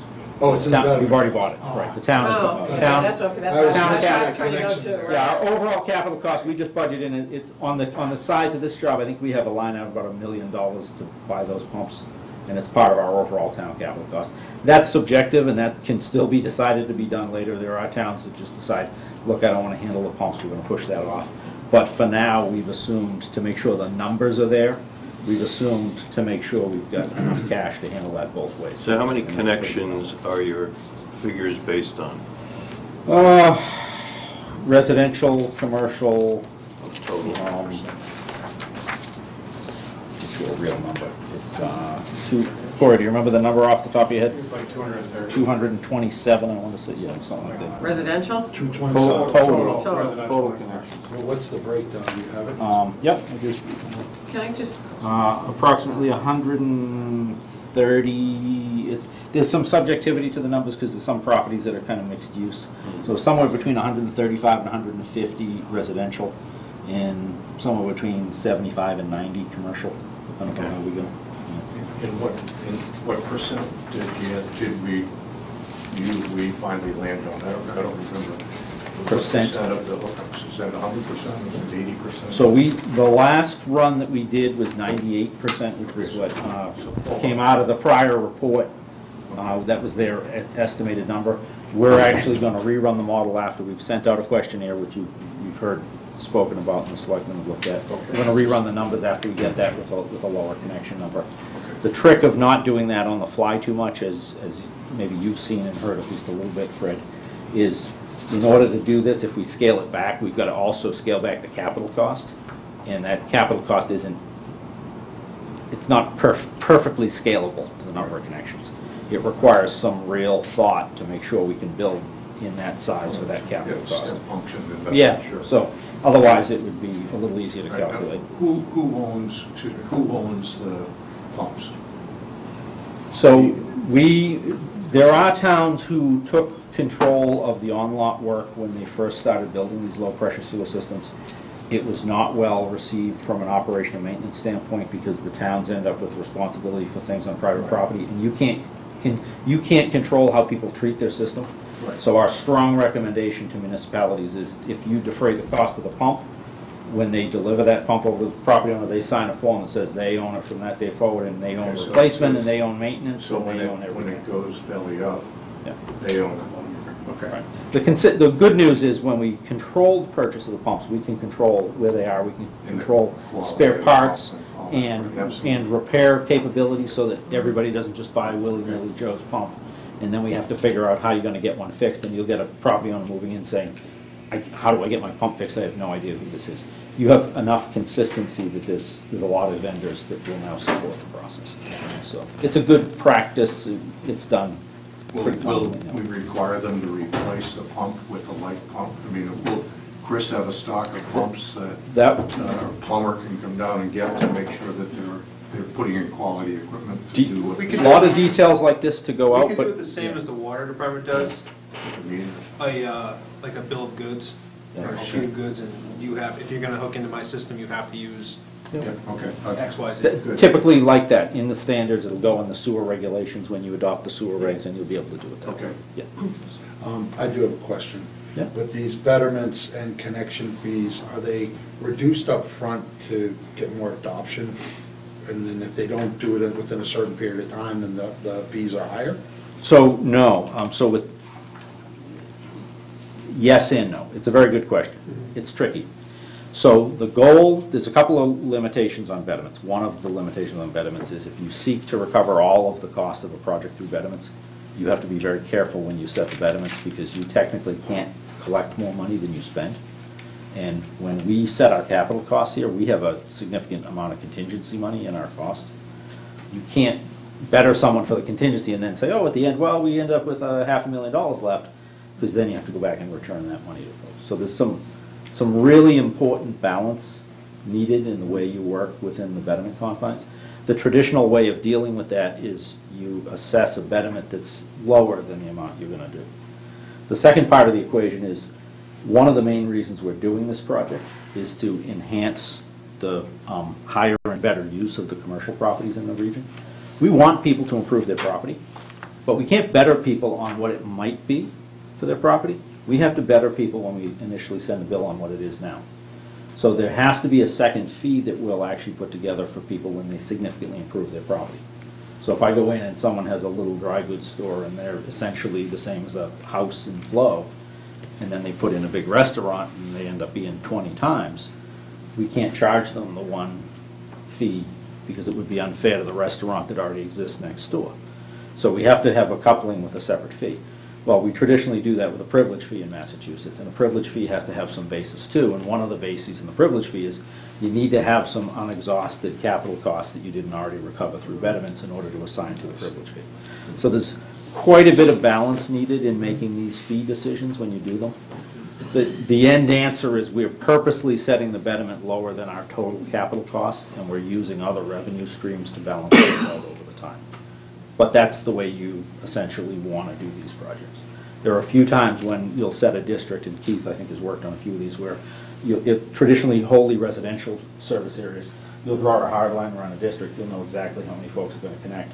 You'll do the whole project, and you'll send them a bill for the exact amount. Everybody in, whoever's in the betterment district, you'll just better them for the exact amount of the project. The way you traditionally do that is you send an estimated betterment early on, and you send a final betterment bill later on to balance it out when you figure out what your final costs are. And we're not going to do that for this project? We will hold those options open. The intention right now is that the maximum amount that we'll better people is that 22.5. There will be. But there's not going to be a no higher. required connection to it though, like you say, right? So we're waiting to see two things. One is we're going to do this initial public meeting and opt-in questionnaire, which we're hoping to get a good response from. Chris, it's only been out like a few days a week. Yeah, we mailed it Friday.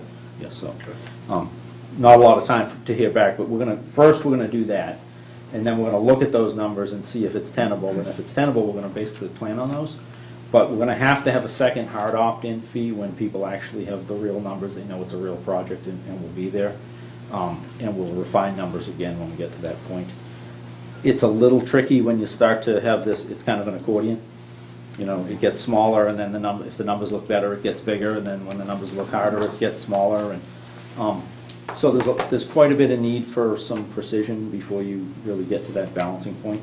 That's one of the reasons why we need to make this pretty firm decisions, like we will not charge more than a 22.5 bet, and that's kind of where we got to with the discussion. And to directly answer your question, Greg, it's always been the selectmen's objective that this is purely going to be an opt-in system. And so the compulsory betterments is not currently a consideration, and I don't think ever really would be a consideration. So what's the fallback if, let's just say this survey comes back and you get 20% or 30% want in, and... Well, I mean, it could answer part of this, but the nature of the system is that we can scale it up and down to some extent based on size. I mean, we've talked about there are certain steps in this process. Part of that, though, would depend on, are we talking about 20 to 30% of the users or 20 to 30% of the flow? Because half of the users may be commercial properties, but they represent 75% of the flow. So there's a lot of slicing and dicing of that needs to be done. Frankly, if no residential unit wanted to opt in and all of the commercial did, we'd probably make this work pretty handily. I doubt that's the case, but that balance is important to consider. But there's sort of two pieces to this. One is it's the septage, and the other is the manufacturing plant that you're going to be running. And that requires raw materials, which are grease and Yeah, lettuce and you heard it whatever all. else from the. Yep. from No the lettuce, actually, we don't want restaurants lettuce, and- but- But they're, you know, you feed the plant. Yep. And you have, the assumption is you have product to sell. Yep. And the product you have to sell is, I mean, just from an educational standpoint, is what? And Energy. who are you gonna sell it to? Yeah, so, I mean, that's the beauty of the smart sewer concept, you know, and it's been talked about for a long time. The report's been around for, 8 years now, and that planning process was a long time. But in essence, you've got a sewer system that we're gonna design that is gonna use some smarter technologies and some good planning and some phasing. But most of the smart sewer components come in when we change what's a traditional treatment plant into what the underwriters of the original report called the QUIRC, Community Water and Energy Recovery Center, or Resource Center. And that QUIRC, the big component in that is we actually going to recover reusable water. Preferably, we're going to recover energy, and then preferably we may even recover some reusable solids. The primary function of doing that is through an anaerobic digester system, which takes all the biological putrescible things we can feed it, and it creates gas. And that gas can be burned for heat, and it can be burned for electricity. And then our high level of treatment that we're going to do at the treatment plant treats the water to such a degree that we can actually reuse the water at the end too. And so there's a couple of really neat aspects to that are in play right now. One is we've already identified uses that the town has for irrigation water that are very expensive right now. You're paying full price, particularly in peak time, for irrigating things that we can provide a lower cost that will not only give us some revenue into the plant, but also reduce the town's other side of the budget, the general budget costs as well. But on the energy side, there's some neat opportunities too. If we continue to use the highway site, those couple of big garages out in the back of the highway and the Littleton Electric Light Department, where they store all the trucks and they drive in and out, well, through the winter, those actually are heated with these big electric unit heaters that heat gross space. If you saw the electric costs for heating those, it's a very inefficient system for doing that. If we site the QUIRC at that site, one of the things we really like about the plans, if we site the QUIRC at that site, our just latent heat we can get from burning this gas, which is really easy to do, we can get those into unit heat loops and actually save a lot of money in just heating a couple of buildings. So right off the bat, there's low-hanging fruit with the way that the QUIRC is kind of set up to function. Ultimately, we would also like to generate, in addition to that heat for use on site in there, we want to generate electricity too from that, which would be essentially a small cogen facility that's located on the site. Not a lot of energy because we're not talking about a big factor, but it is in discussion that, and we gave some ranges on the operating costs here. The major factor in the ranges on those operating costs is how much of that third-party material we bring into that. That digester system starts with things that are Littletons. It starts with the wastewater we bring in that we then turn into biological sludge and we feed into this thing. And maybe a little bit of true septage that we pump out of people's tanks around town and bring in. But then it has, like you said, we go pump grease traps, including, at the high schools, but at every restaurant around. Grease traps fill up constantly. We pump those grease traps, we bring them in. And then the hard one is some of that organic waste, that putrescible food waste that, maybe is stronger than lettuce, but the idea is pretty much still the same. All that stuff gets kind of slurried and put together and in theory works really well in a digester. The challenge is getting enough of it to feed the unit just right to generate enough, but also planning to be able to recover money from that process by essentially charging tipping fees for those things. And that's the way the dynamic of this works from a financial standpoint is that extra revenue from this energy and water resource center really fuels the ability to make this more cost effective over time.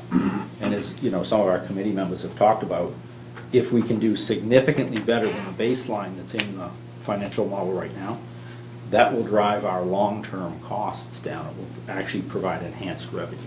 And one thing, without getting into the nuances of how many cents per ton can you charge for a tipping fee, what you guys should understand is that the model that Weston and Sampson has put together is very conservative with respect to the revenue and profit, I suppose, generated off of the tipping fees, the electricity costs. For example, the electricity costs, what are we at, 4 cents. 4 cents a kilowatt hour, which would be, you know, as far as we understand it, what we would get from Littleton Electric. But, you know, a non-municipal rate could be 7-8 cents a kilowatt hour. Similar story for the tipping fees associated with that. And frankly, the amount of material tipped is relatively small in the model compared to what it could be at a top end.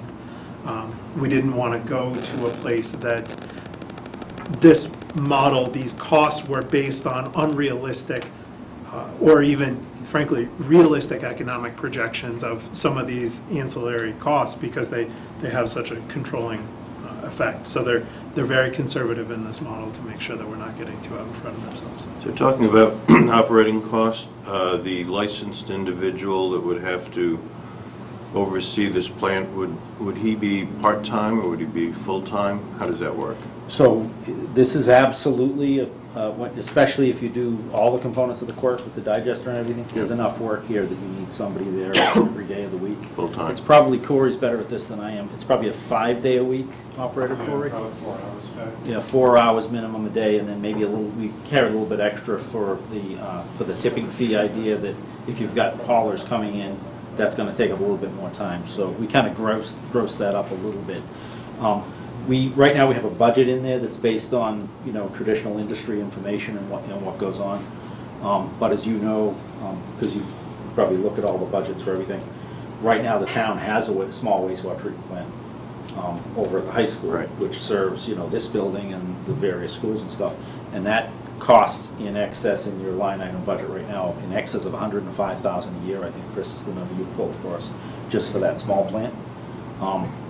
The bigger you make the plant, it doesn't multiply by that same. You actually start to build economy of scale, and the actual cost per gallon, that's a pretty high cost per gallon because of it's such a small plant.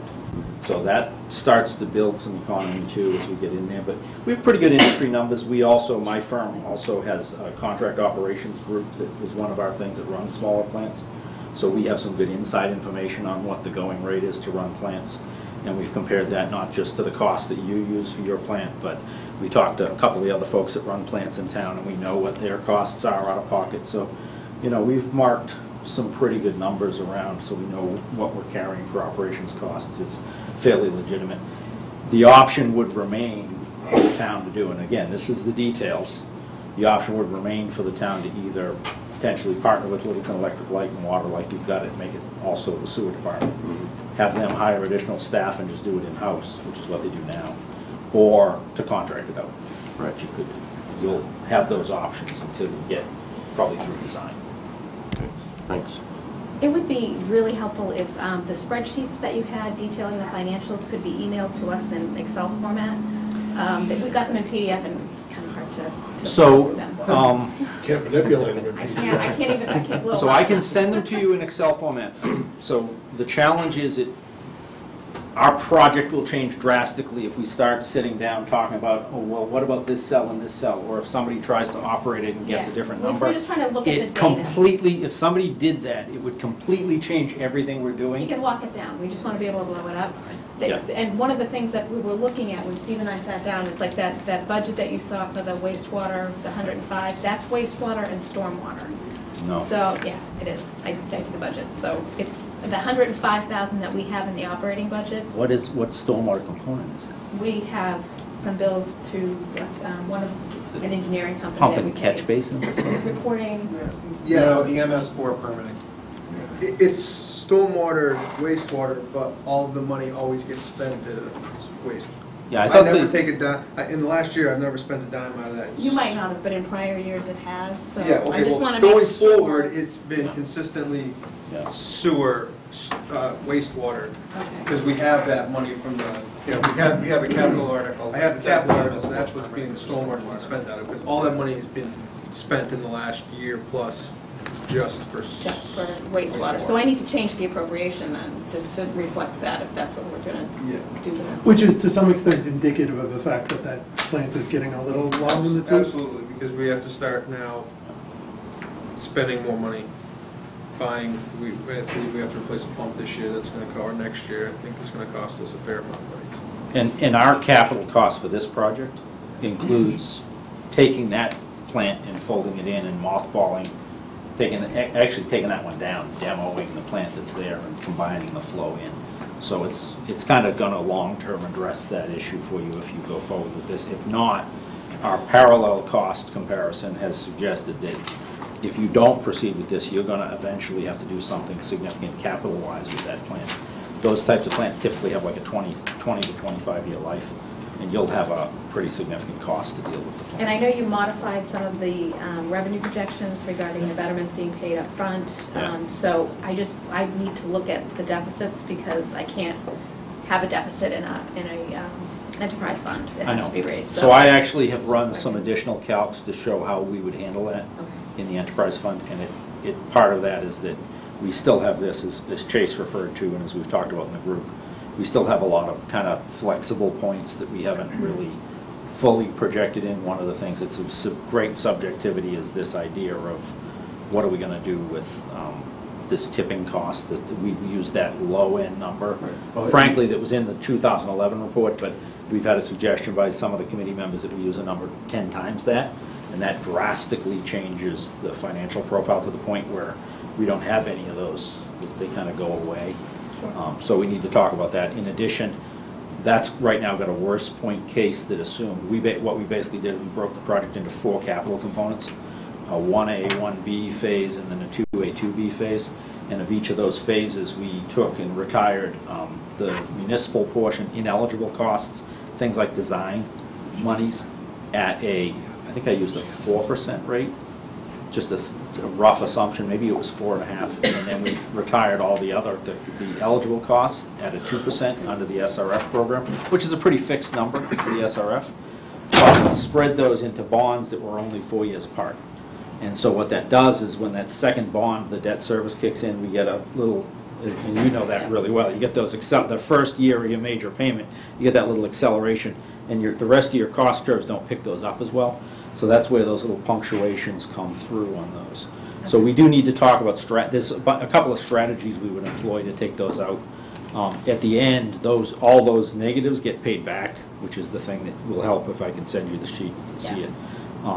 But you'll see that those negatives come back out by the end of the process, and the whole process is flush at the end from a balance standpoint. It's just, it has some gap years. Right, and those gap years, we need to account for them in our own. And I didn't cheat, I didn't take it 1 year past the debt service retirement. Yeah. It's flush in the year that the debt service is making its last payment. Okay. So you're going to be able to send her a live version of the Excel? Yeah, Understanding we'll do that, but we're going to have to talk a lot about if you want to poke around with it. Our next team meeting is this Friday at 10 o'clock, so we can have money.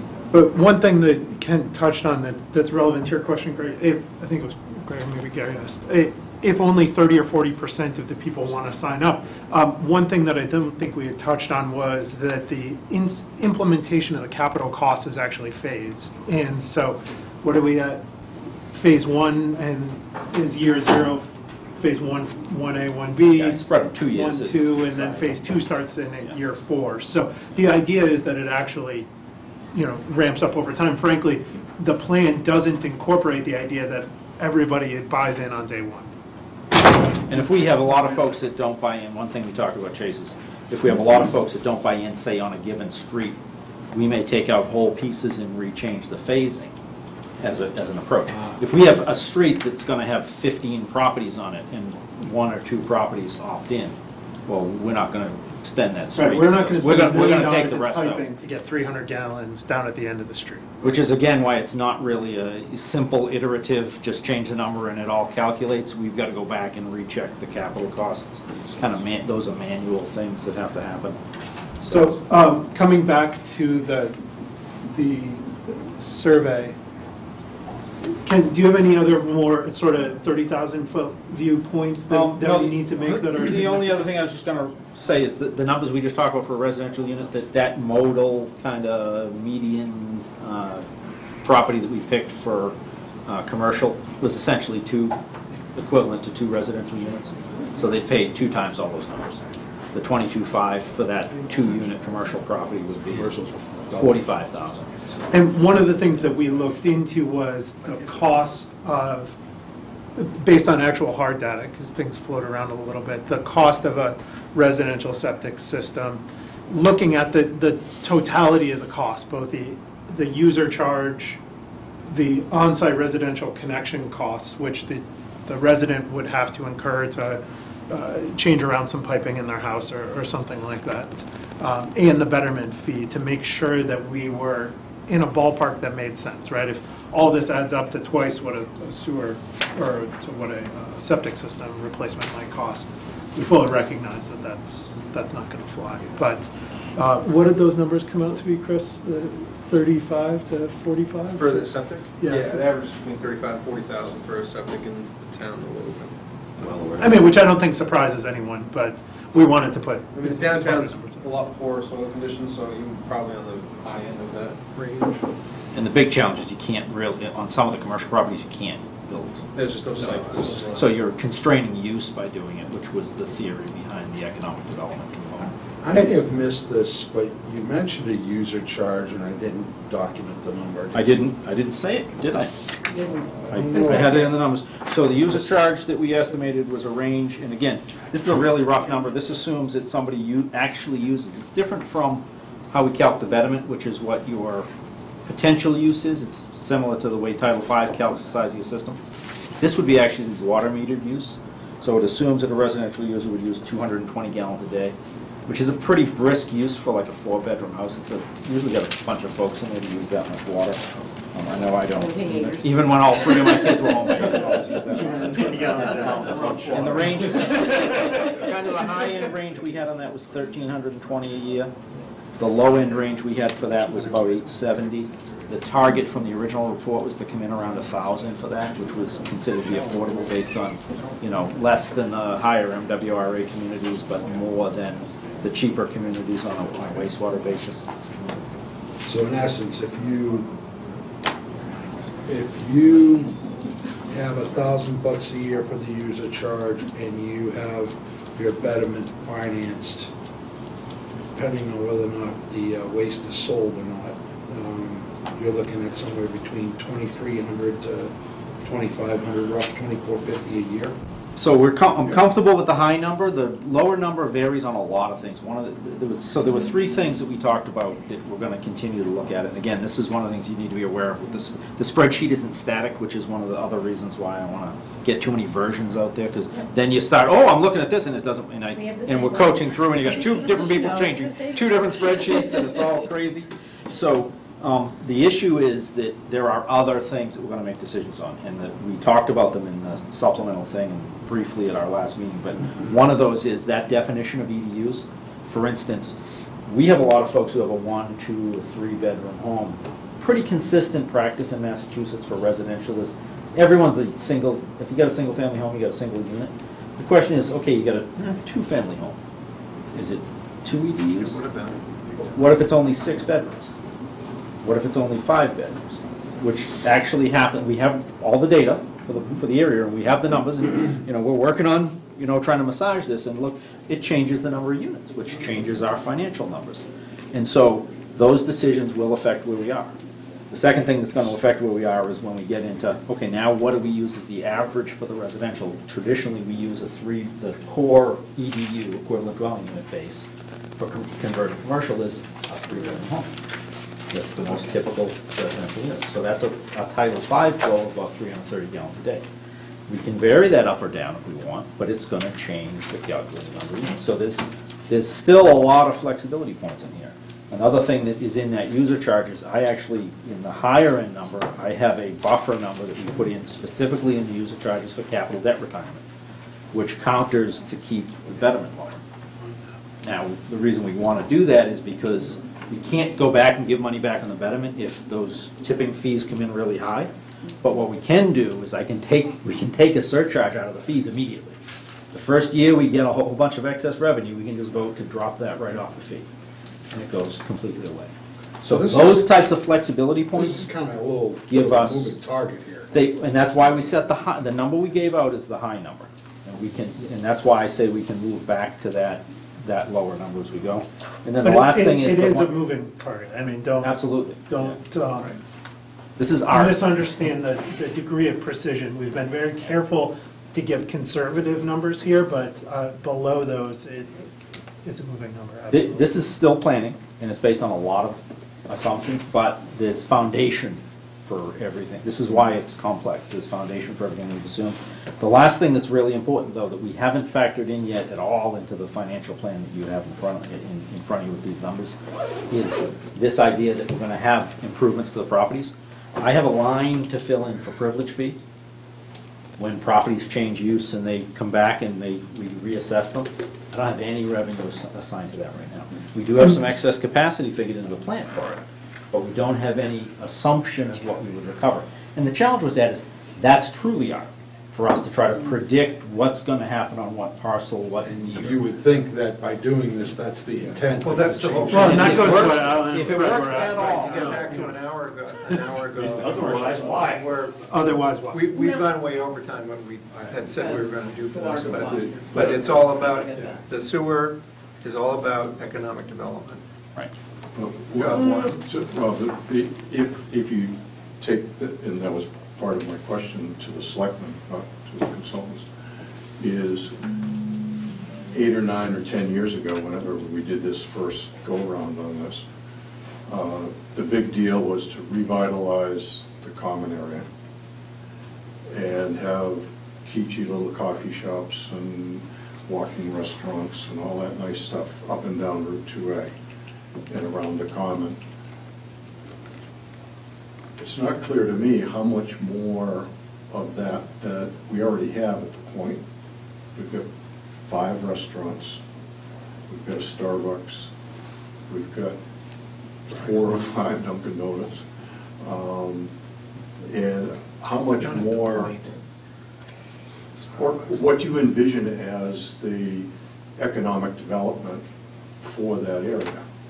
I mean, the increased sewerage is either more people, i.e. apartments, or more restaurants, and some of the restaurants we've got aren't very busy. Mixed use, there's in, Just, what is, what's the thought there? Right, I mean, to one extent, I don't want to answer that too precisely because we don't have a precise answer to what it is specifically we want to bring in, but I do want to make sure it's clear that this is being done in conjunction with the work that the Master Plan Implementation Committee is doing with an expert on zoning to make sure that we marry these two things together to get and drive the type of economic development that we as a community want that's consistent with the master plan as well as consistent with what the sewer could bring. That said, I don't think,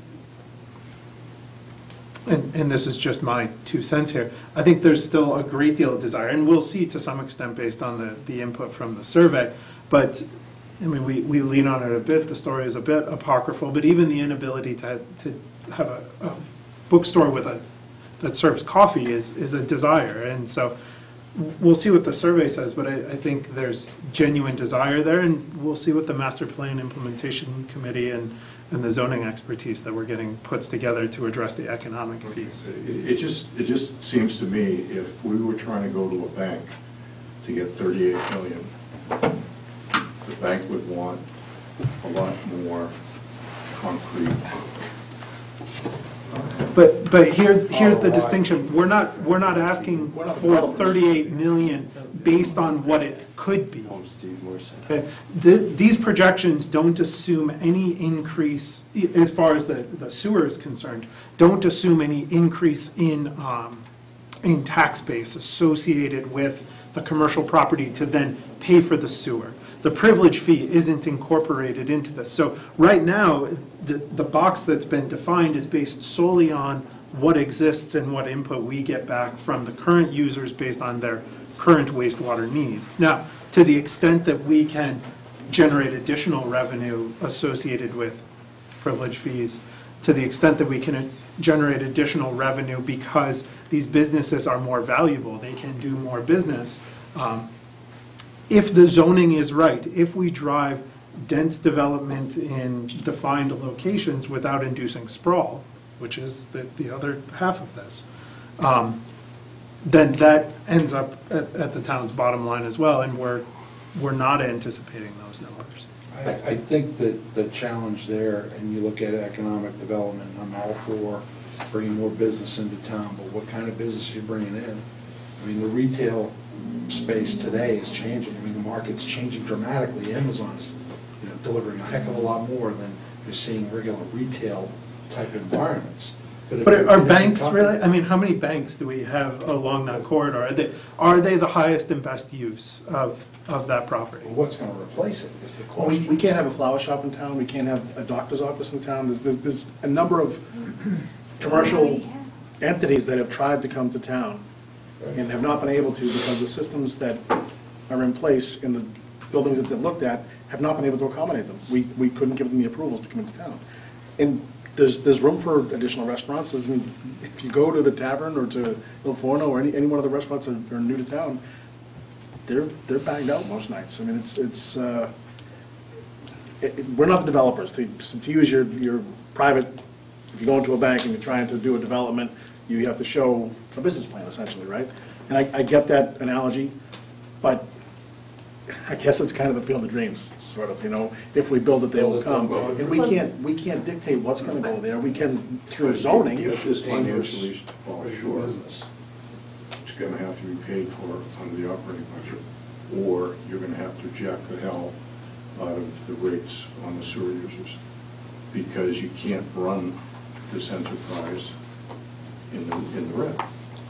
So you just need to be comfortable. And that is fundamentally what the town, what we are asking voters to approve is to take on, frankly, we're not asking anyone outside of the sewering district to take on the cost. We are asking them, the town as a whole, to take on some of the risk. Well, you're asking the voters to front $1.5 million in May. Okay. Which we But anticipate. there is still the issue of the water quality, right?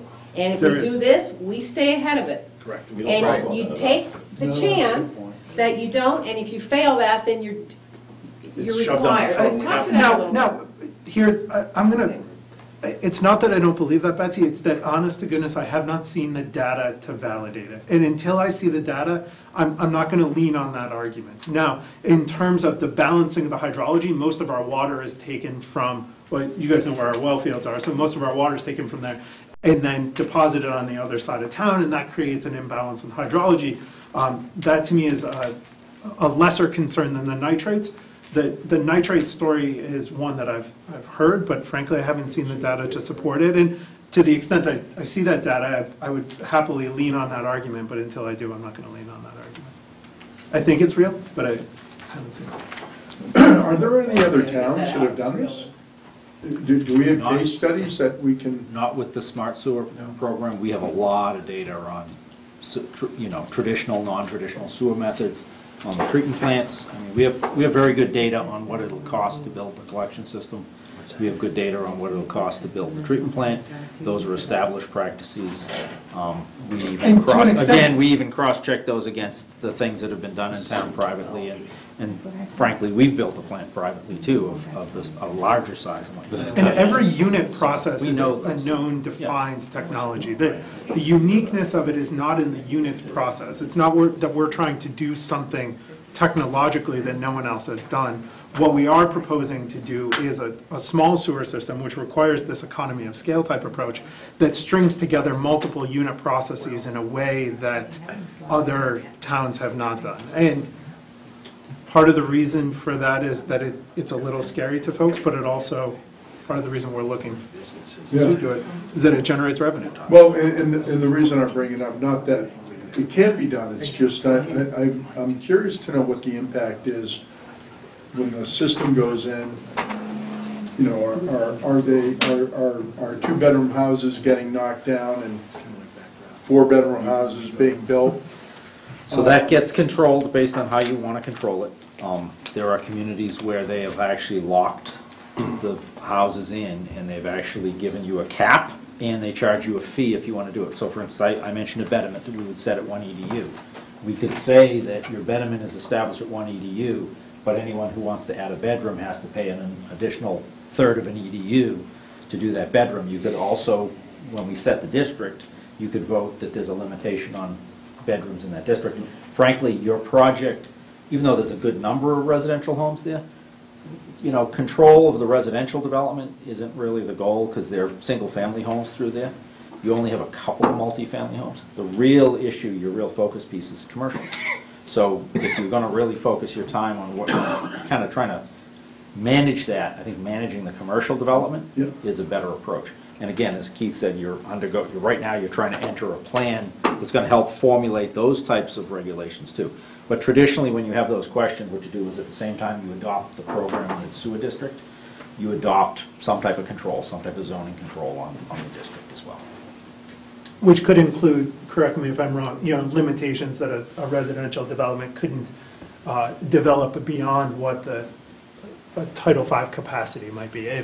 You can't put more in that space than a traditional septic would accommodate, which is essentially the de facto limitation right now. For the most part, when on paper, when you're doing septic systems, an extra bedroom requires you to make a bigger system. In general, someone with a 4-bedroom house doesn't necessarily use any more water than someone with a 3-bedroom house. There's a different way that the water use actually gets depicted. It's just that that's the only thing you can do is bedrooms there's something you can really lock in on from a regulatory standpoint and from your local business and your zoning and everything else. It's just something that is a standard, so we use bedrooms. Meter on both ends, so you can always. I said one, so my last question, just based on, you know, the commercial side, I think we all agree on the importance of commercial for the growth of our town and our tax base. But the expansion, you talked a little bit, when we're talking, this system, you know, has a network of pipes, obviously. So when we want to expand it, is that expandable, or is which part's expandable in this? So the goal of a small diameter sewer system, which is what the low pressure sewer system is we plan the ultimate endpoints of the system before we build the system. Okay. It's by its own nature self-limiting so that you don't end up with a sprawl type of sewer system. Okay, so you're going to stretch it to the point. Yeah. Far out. So And we've thought about those ultimate phases we've programmed in right now are actually reaching a little further than the prior report went, just because we don't want to run into it being too limiting. But it was a key principle of the original report to have it be a fairly concise sewer. Right, one of the smart things about it is that you direct and control where the growth and development is occurring in your town, and it's not town-wide. It's focused on the commercial area. So you could put there's enough room, I think, down by those facilities to put another station in there. If I'm looking way down the line here, if need be. I think there's room back there. I don't know how big the system is. We're going to build a modular treatment system anyways that's going to be fairly easy to expand. Okay. The harder thing we're dealing with right now is getting the effluent that gets treated back into the ground, which is the permanent limitation in these facilities. Need a place for that. And we actually have identified a site. We're still working on perfecting the modeling because we just finished drilling some supplemental wells for the area. Yeah. The site is very promising, but we're probably still, we try to push more than the 300 we've talked about. 300,000 gallons a day is the ultimate size of the thing. Okay. We'd be out looking for another site, but you know, there's nothing that says the treatment isn't adjustable in size if we felt the area needed to be bigger. The challenge is you need to do this is one of the things we're doing. We're trying to do really good planning.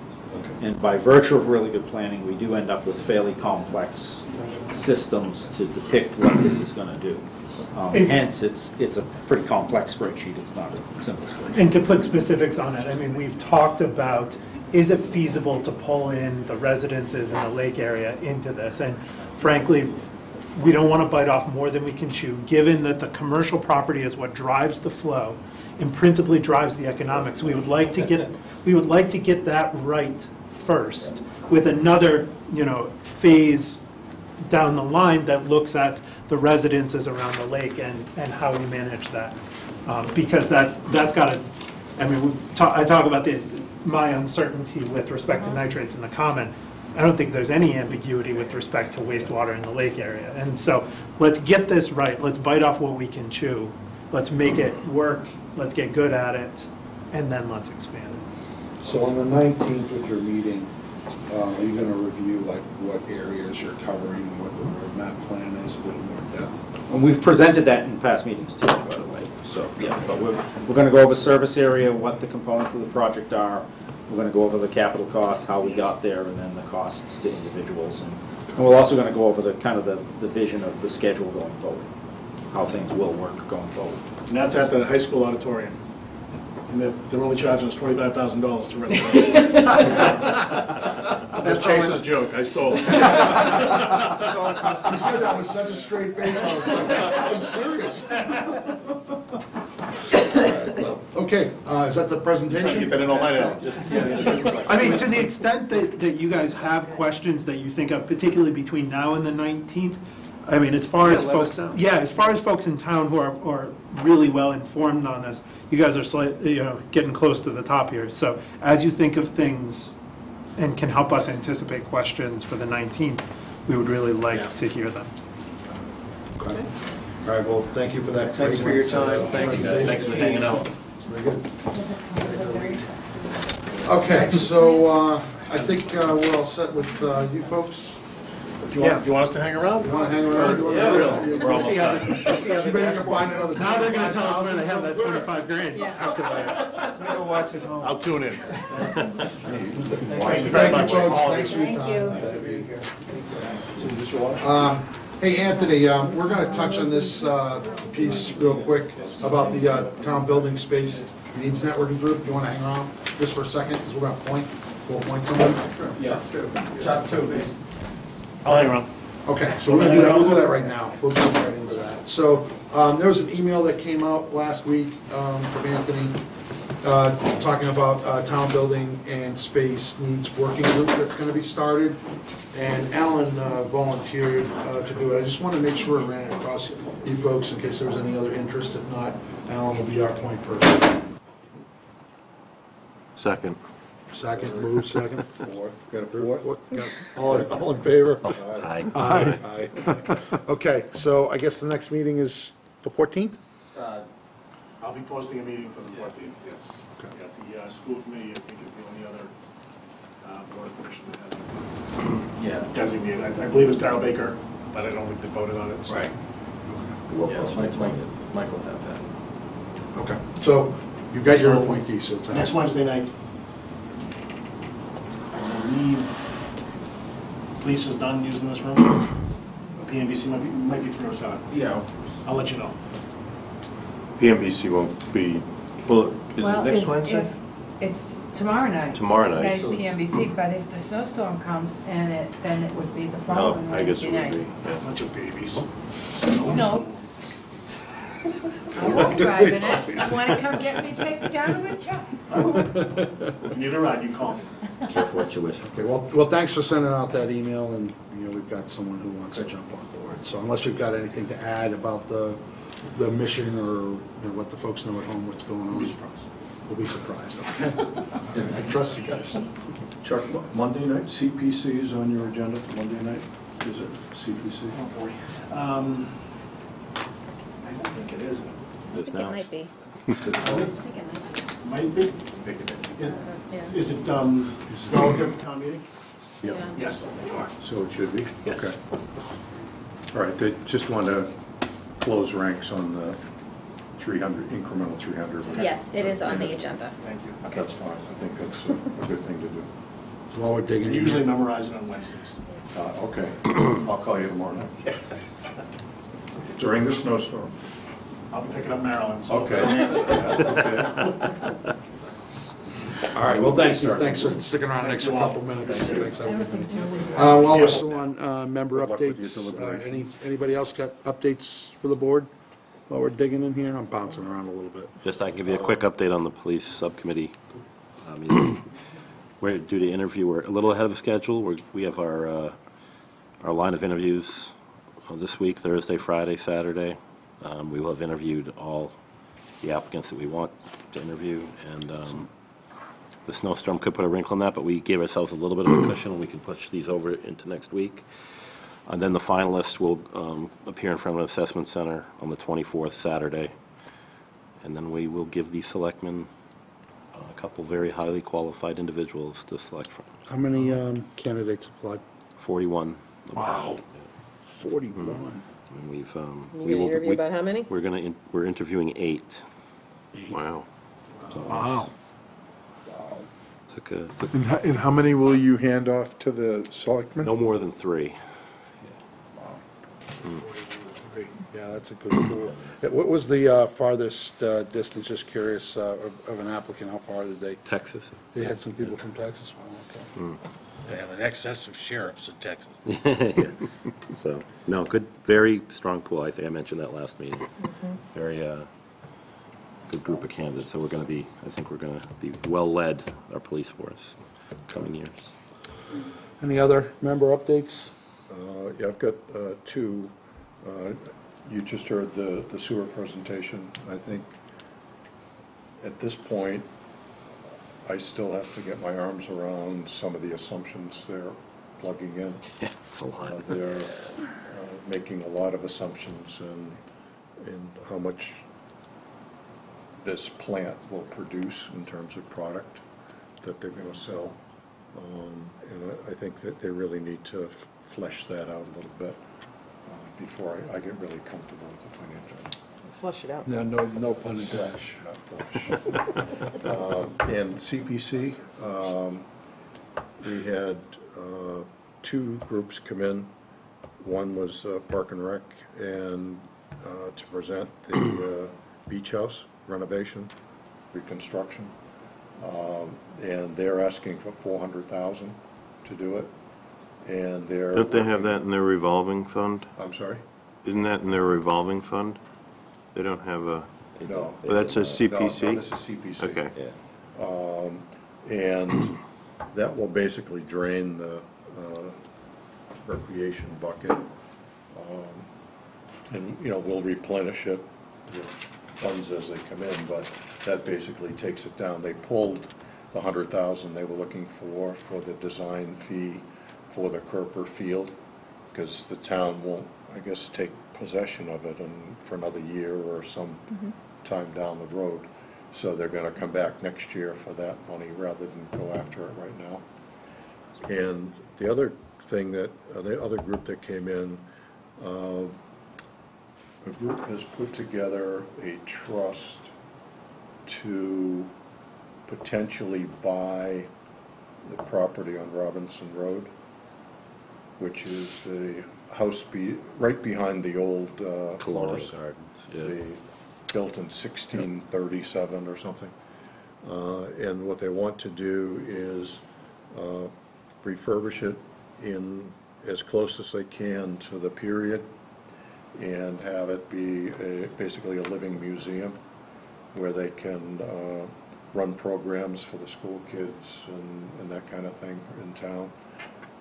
And also... Is that a non-profit group, or is this historical commission? No, it's not the historical commission, it's a non-profit group. They went to the historical commission. The historical commission has sort of supported it, not really, voted it. I don't believe has voted it, but they're in favor of, restoring the building, keeping the building. Also on the property is a barn that they envision maybe making an artist colony out of it or something. And they were asking for $250,000 to $300,000 was the number they were talking about. That would wipe out the historical bucket for CPC. So last year we wiped out open space, and we're starting to try to rebuild that. We are probably going to recommend wiping out the recreation bucket, and possibly, that this project is in front of us. Do we want to, support a nonprofit organization to that tune for that much money is a real question for CPC at this point. But that's sort of what's going on. The other thing that is coming in is the next wave of the stained glass window repair for the church, Congregational church. And we've taken a position where there is a challenge in court in Acton over using, quote, public funds for religious use. We've already done that, haven't we? Yes, we did. That's sale. The position that the CPCs around the state have taken, well, it's historical. You know, helping them fix the steeple on the Baptist church is historical. Helping them so that the stained glass windows don't fall apart and it's historical. So we voted to wait until that court case is settled to make sure that we aren't taking a vote that might be afoul of whatever the court case is. But they're in line for another $50,000 that they want to do the next phase of the windows. I have trouble believing that that's unprecedented. I'm sorry? I mean, we're waiting on Acton, but it just seems like, my goodness, it had to have happened in the past. Well, sure, it did. We've done it here. But there was no other case, there was no court cases. No, this is the only court case. Oh, okay. But I'm thinking like all over Mass, all over New England. Yeah, it has. Oh, but, you know, other towns, I'm sure, have done projects for old buildings. Yeah. And if they happen to be churches, then they happen to be churches. That'll be an interesting case. But, you know, so just an update as to what was said and what we're, thinking about, but. Fred, I have a question on the bathhouse. Yep. And the 400,000. Yep. Do they draw down based on their costs, or do they get 400,000 and then, how does that work? Well, we would vote the 400,000. Yep. And basically, Bonnie would make sure that it's spent on only within the four walls of the article. So it'd be for the building and the fixtures of the building. Beautiful project if it goes. If it doesn't cost 400,000, that money would come money back. Goes back to the Goes bucket. back to the. Yes, and that's happened in a couple of other, small figures, but it's happened. And that would be a case if it happened, if the Neshoba Tech did get involved and the prices drew absolutely, down, and- that would be. Well, Actually, they we are were getting at the, involved. There's a memorandum of understanding. I talked to Charlie Ellis Thursday. Oh, you did, great, because I know he was excited about doing it. Yeah. If I will probably be the PMBC rep on that project. That's awesome. So Charlie and I have been talking about it. Good, good. No, I think it could be a super project for everybody, if it can work. I don't know what legalities are involved, but I would think that, the tech will do a good job at it, and Charlie will have the vested interest in keeping his eye on it over there, and if you're involved, that'd be great. There are some concerns that he's going to go do some missionary work. He and Alicia are going to come and talk to us. Okay. They're going to talk to PMBC, they're talk to the Board of Selectmen, so. Okay. He's got it all lined up. Good, good. We met him at the breakfast, and he was wondering where it was, so I came back and talked to Alicia to sort of get it re-energized Well, that direction. Yeah, that's when they got together and got the memorandum. Good. So. Good. Okay, that's all I have. Thank you. Anybody else? Okay. Public input? Oh, no? The financial dashboard, I haven't made any updates to it. There hasn't been any change since last time, so I'll table that for next discussion. There's no changes there. Minutes, so Marilyn, you sent out the minutes for For the February 14th meeting, yep. 13th, 14th, whatever. So I'll look for a motion to approve those minutes. Motion to approve the February 13th minutes. 13th. Second. All those in favor? Aye. Aye. Okay. I still owe you guys the minutes from our big finance, all-day finance meeting. I'll give you the summary. Send me the summary on that, so we can just send it out to everybody and get it approved and take care of those minutes. We are meeting on the 20th, is that? Yeah, we're gonna have to meet on the 20th, so we'll schedule that. I'm not sure what's available for rooms, Bonnie. Is this room available, you think? If it's not, I'm not sure. I'd have it to might look. be up in 307. Yeah, I'll have to look. Okay, we'll get Why that don't we up. go down to the fire station in this spanky new room? Oh, that's They'd right. let us. Yes, they want. Yeah, the Well, only thing they actu- don't have there is the cable Oh, set up then yet. we should, No. no, we should be on. Yeah. We need to be on TV. Especially- And then the I was next, looking today, and it Well, was the like, oh, police not yet. department, you could. You could do that. You can do Right, it at the we could, police yeah. it's not, department. it's If we not needed to. live. Yeah, if those other rooms aren't available. I think we'll be okay. Tuesday. Then we're on for the 3rd, 4/3 is our next meeting after that, so that's when we need to make sure I will everything's. be in Vietnam. Vietnam, oh, Wow. Yeah, okay, leaving that'll be a nice Sunday. trip. Okay. Enjoy I that. thought you had already gone. She's going with the aircraft carrier. Yeah, I'm gonna meet it there. Carl Vincent's station right outside there. Okay, so Fred's favorite part of the meeting, look for a motion to adjourn. So moved. So moved. Second, third, fourth, all those in favor? Aye. Thank you, folks. Thank you, folks at home. Thanks, everybody, for coming out.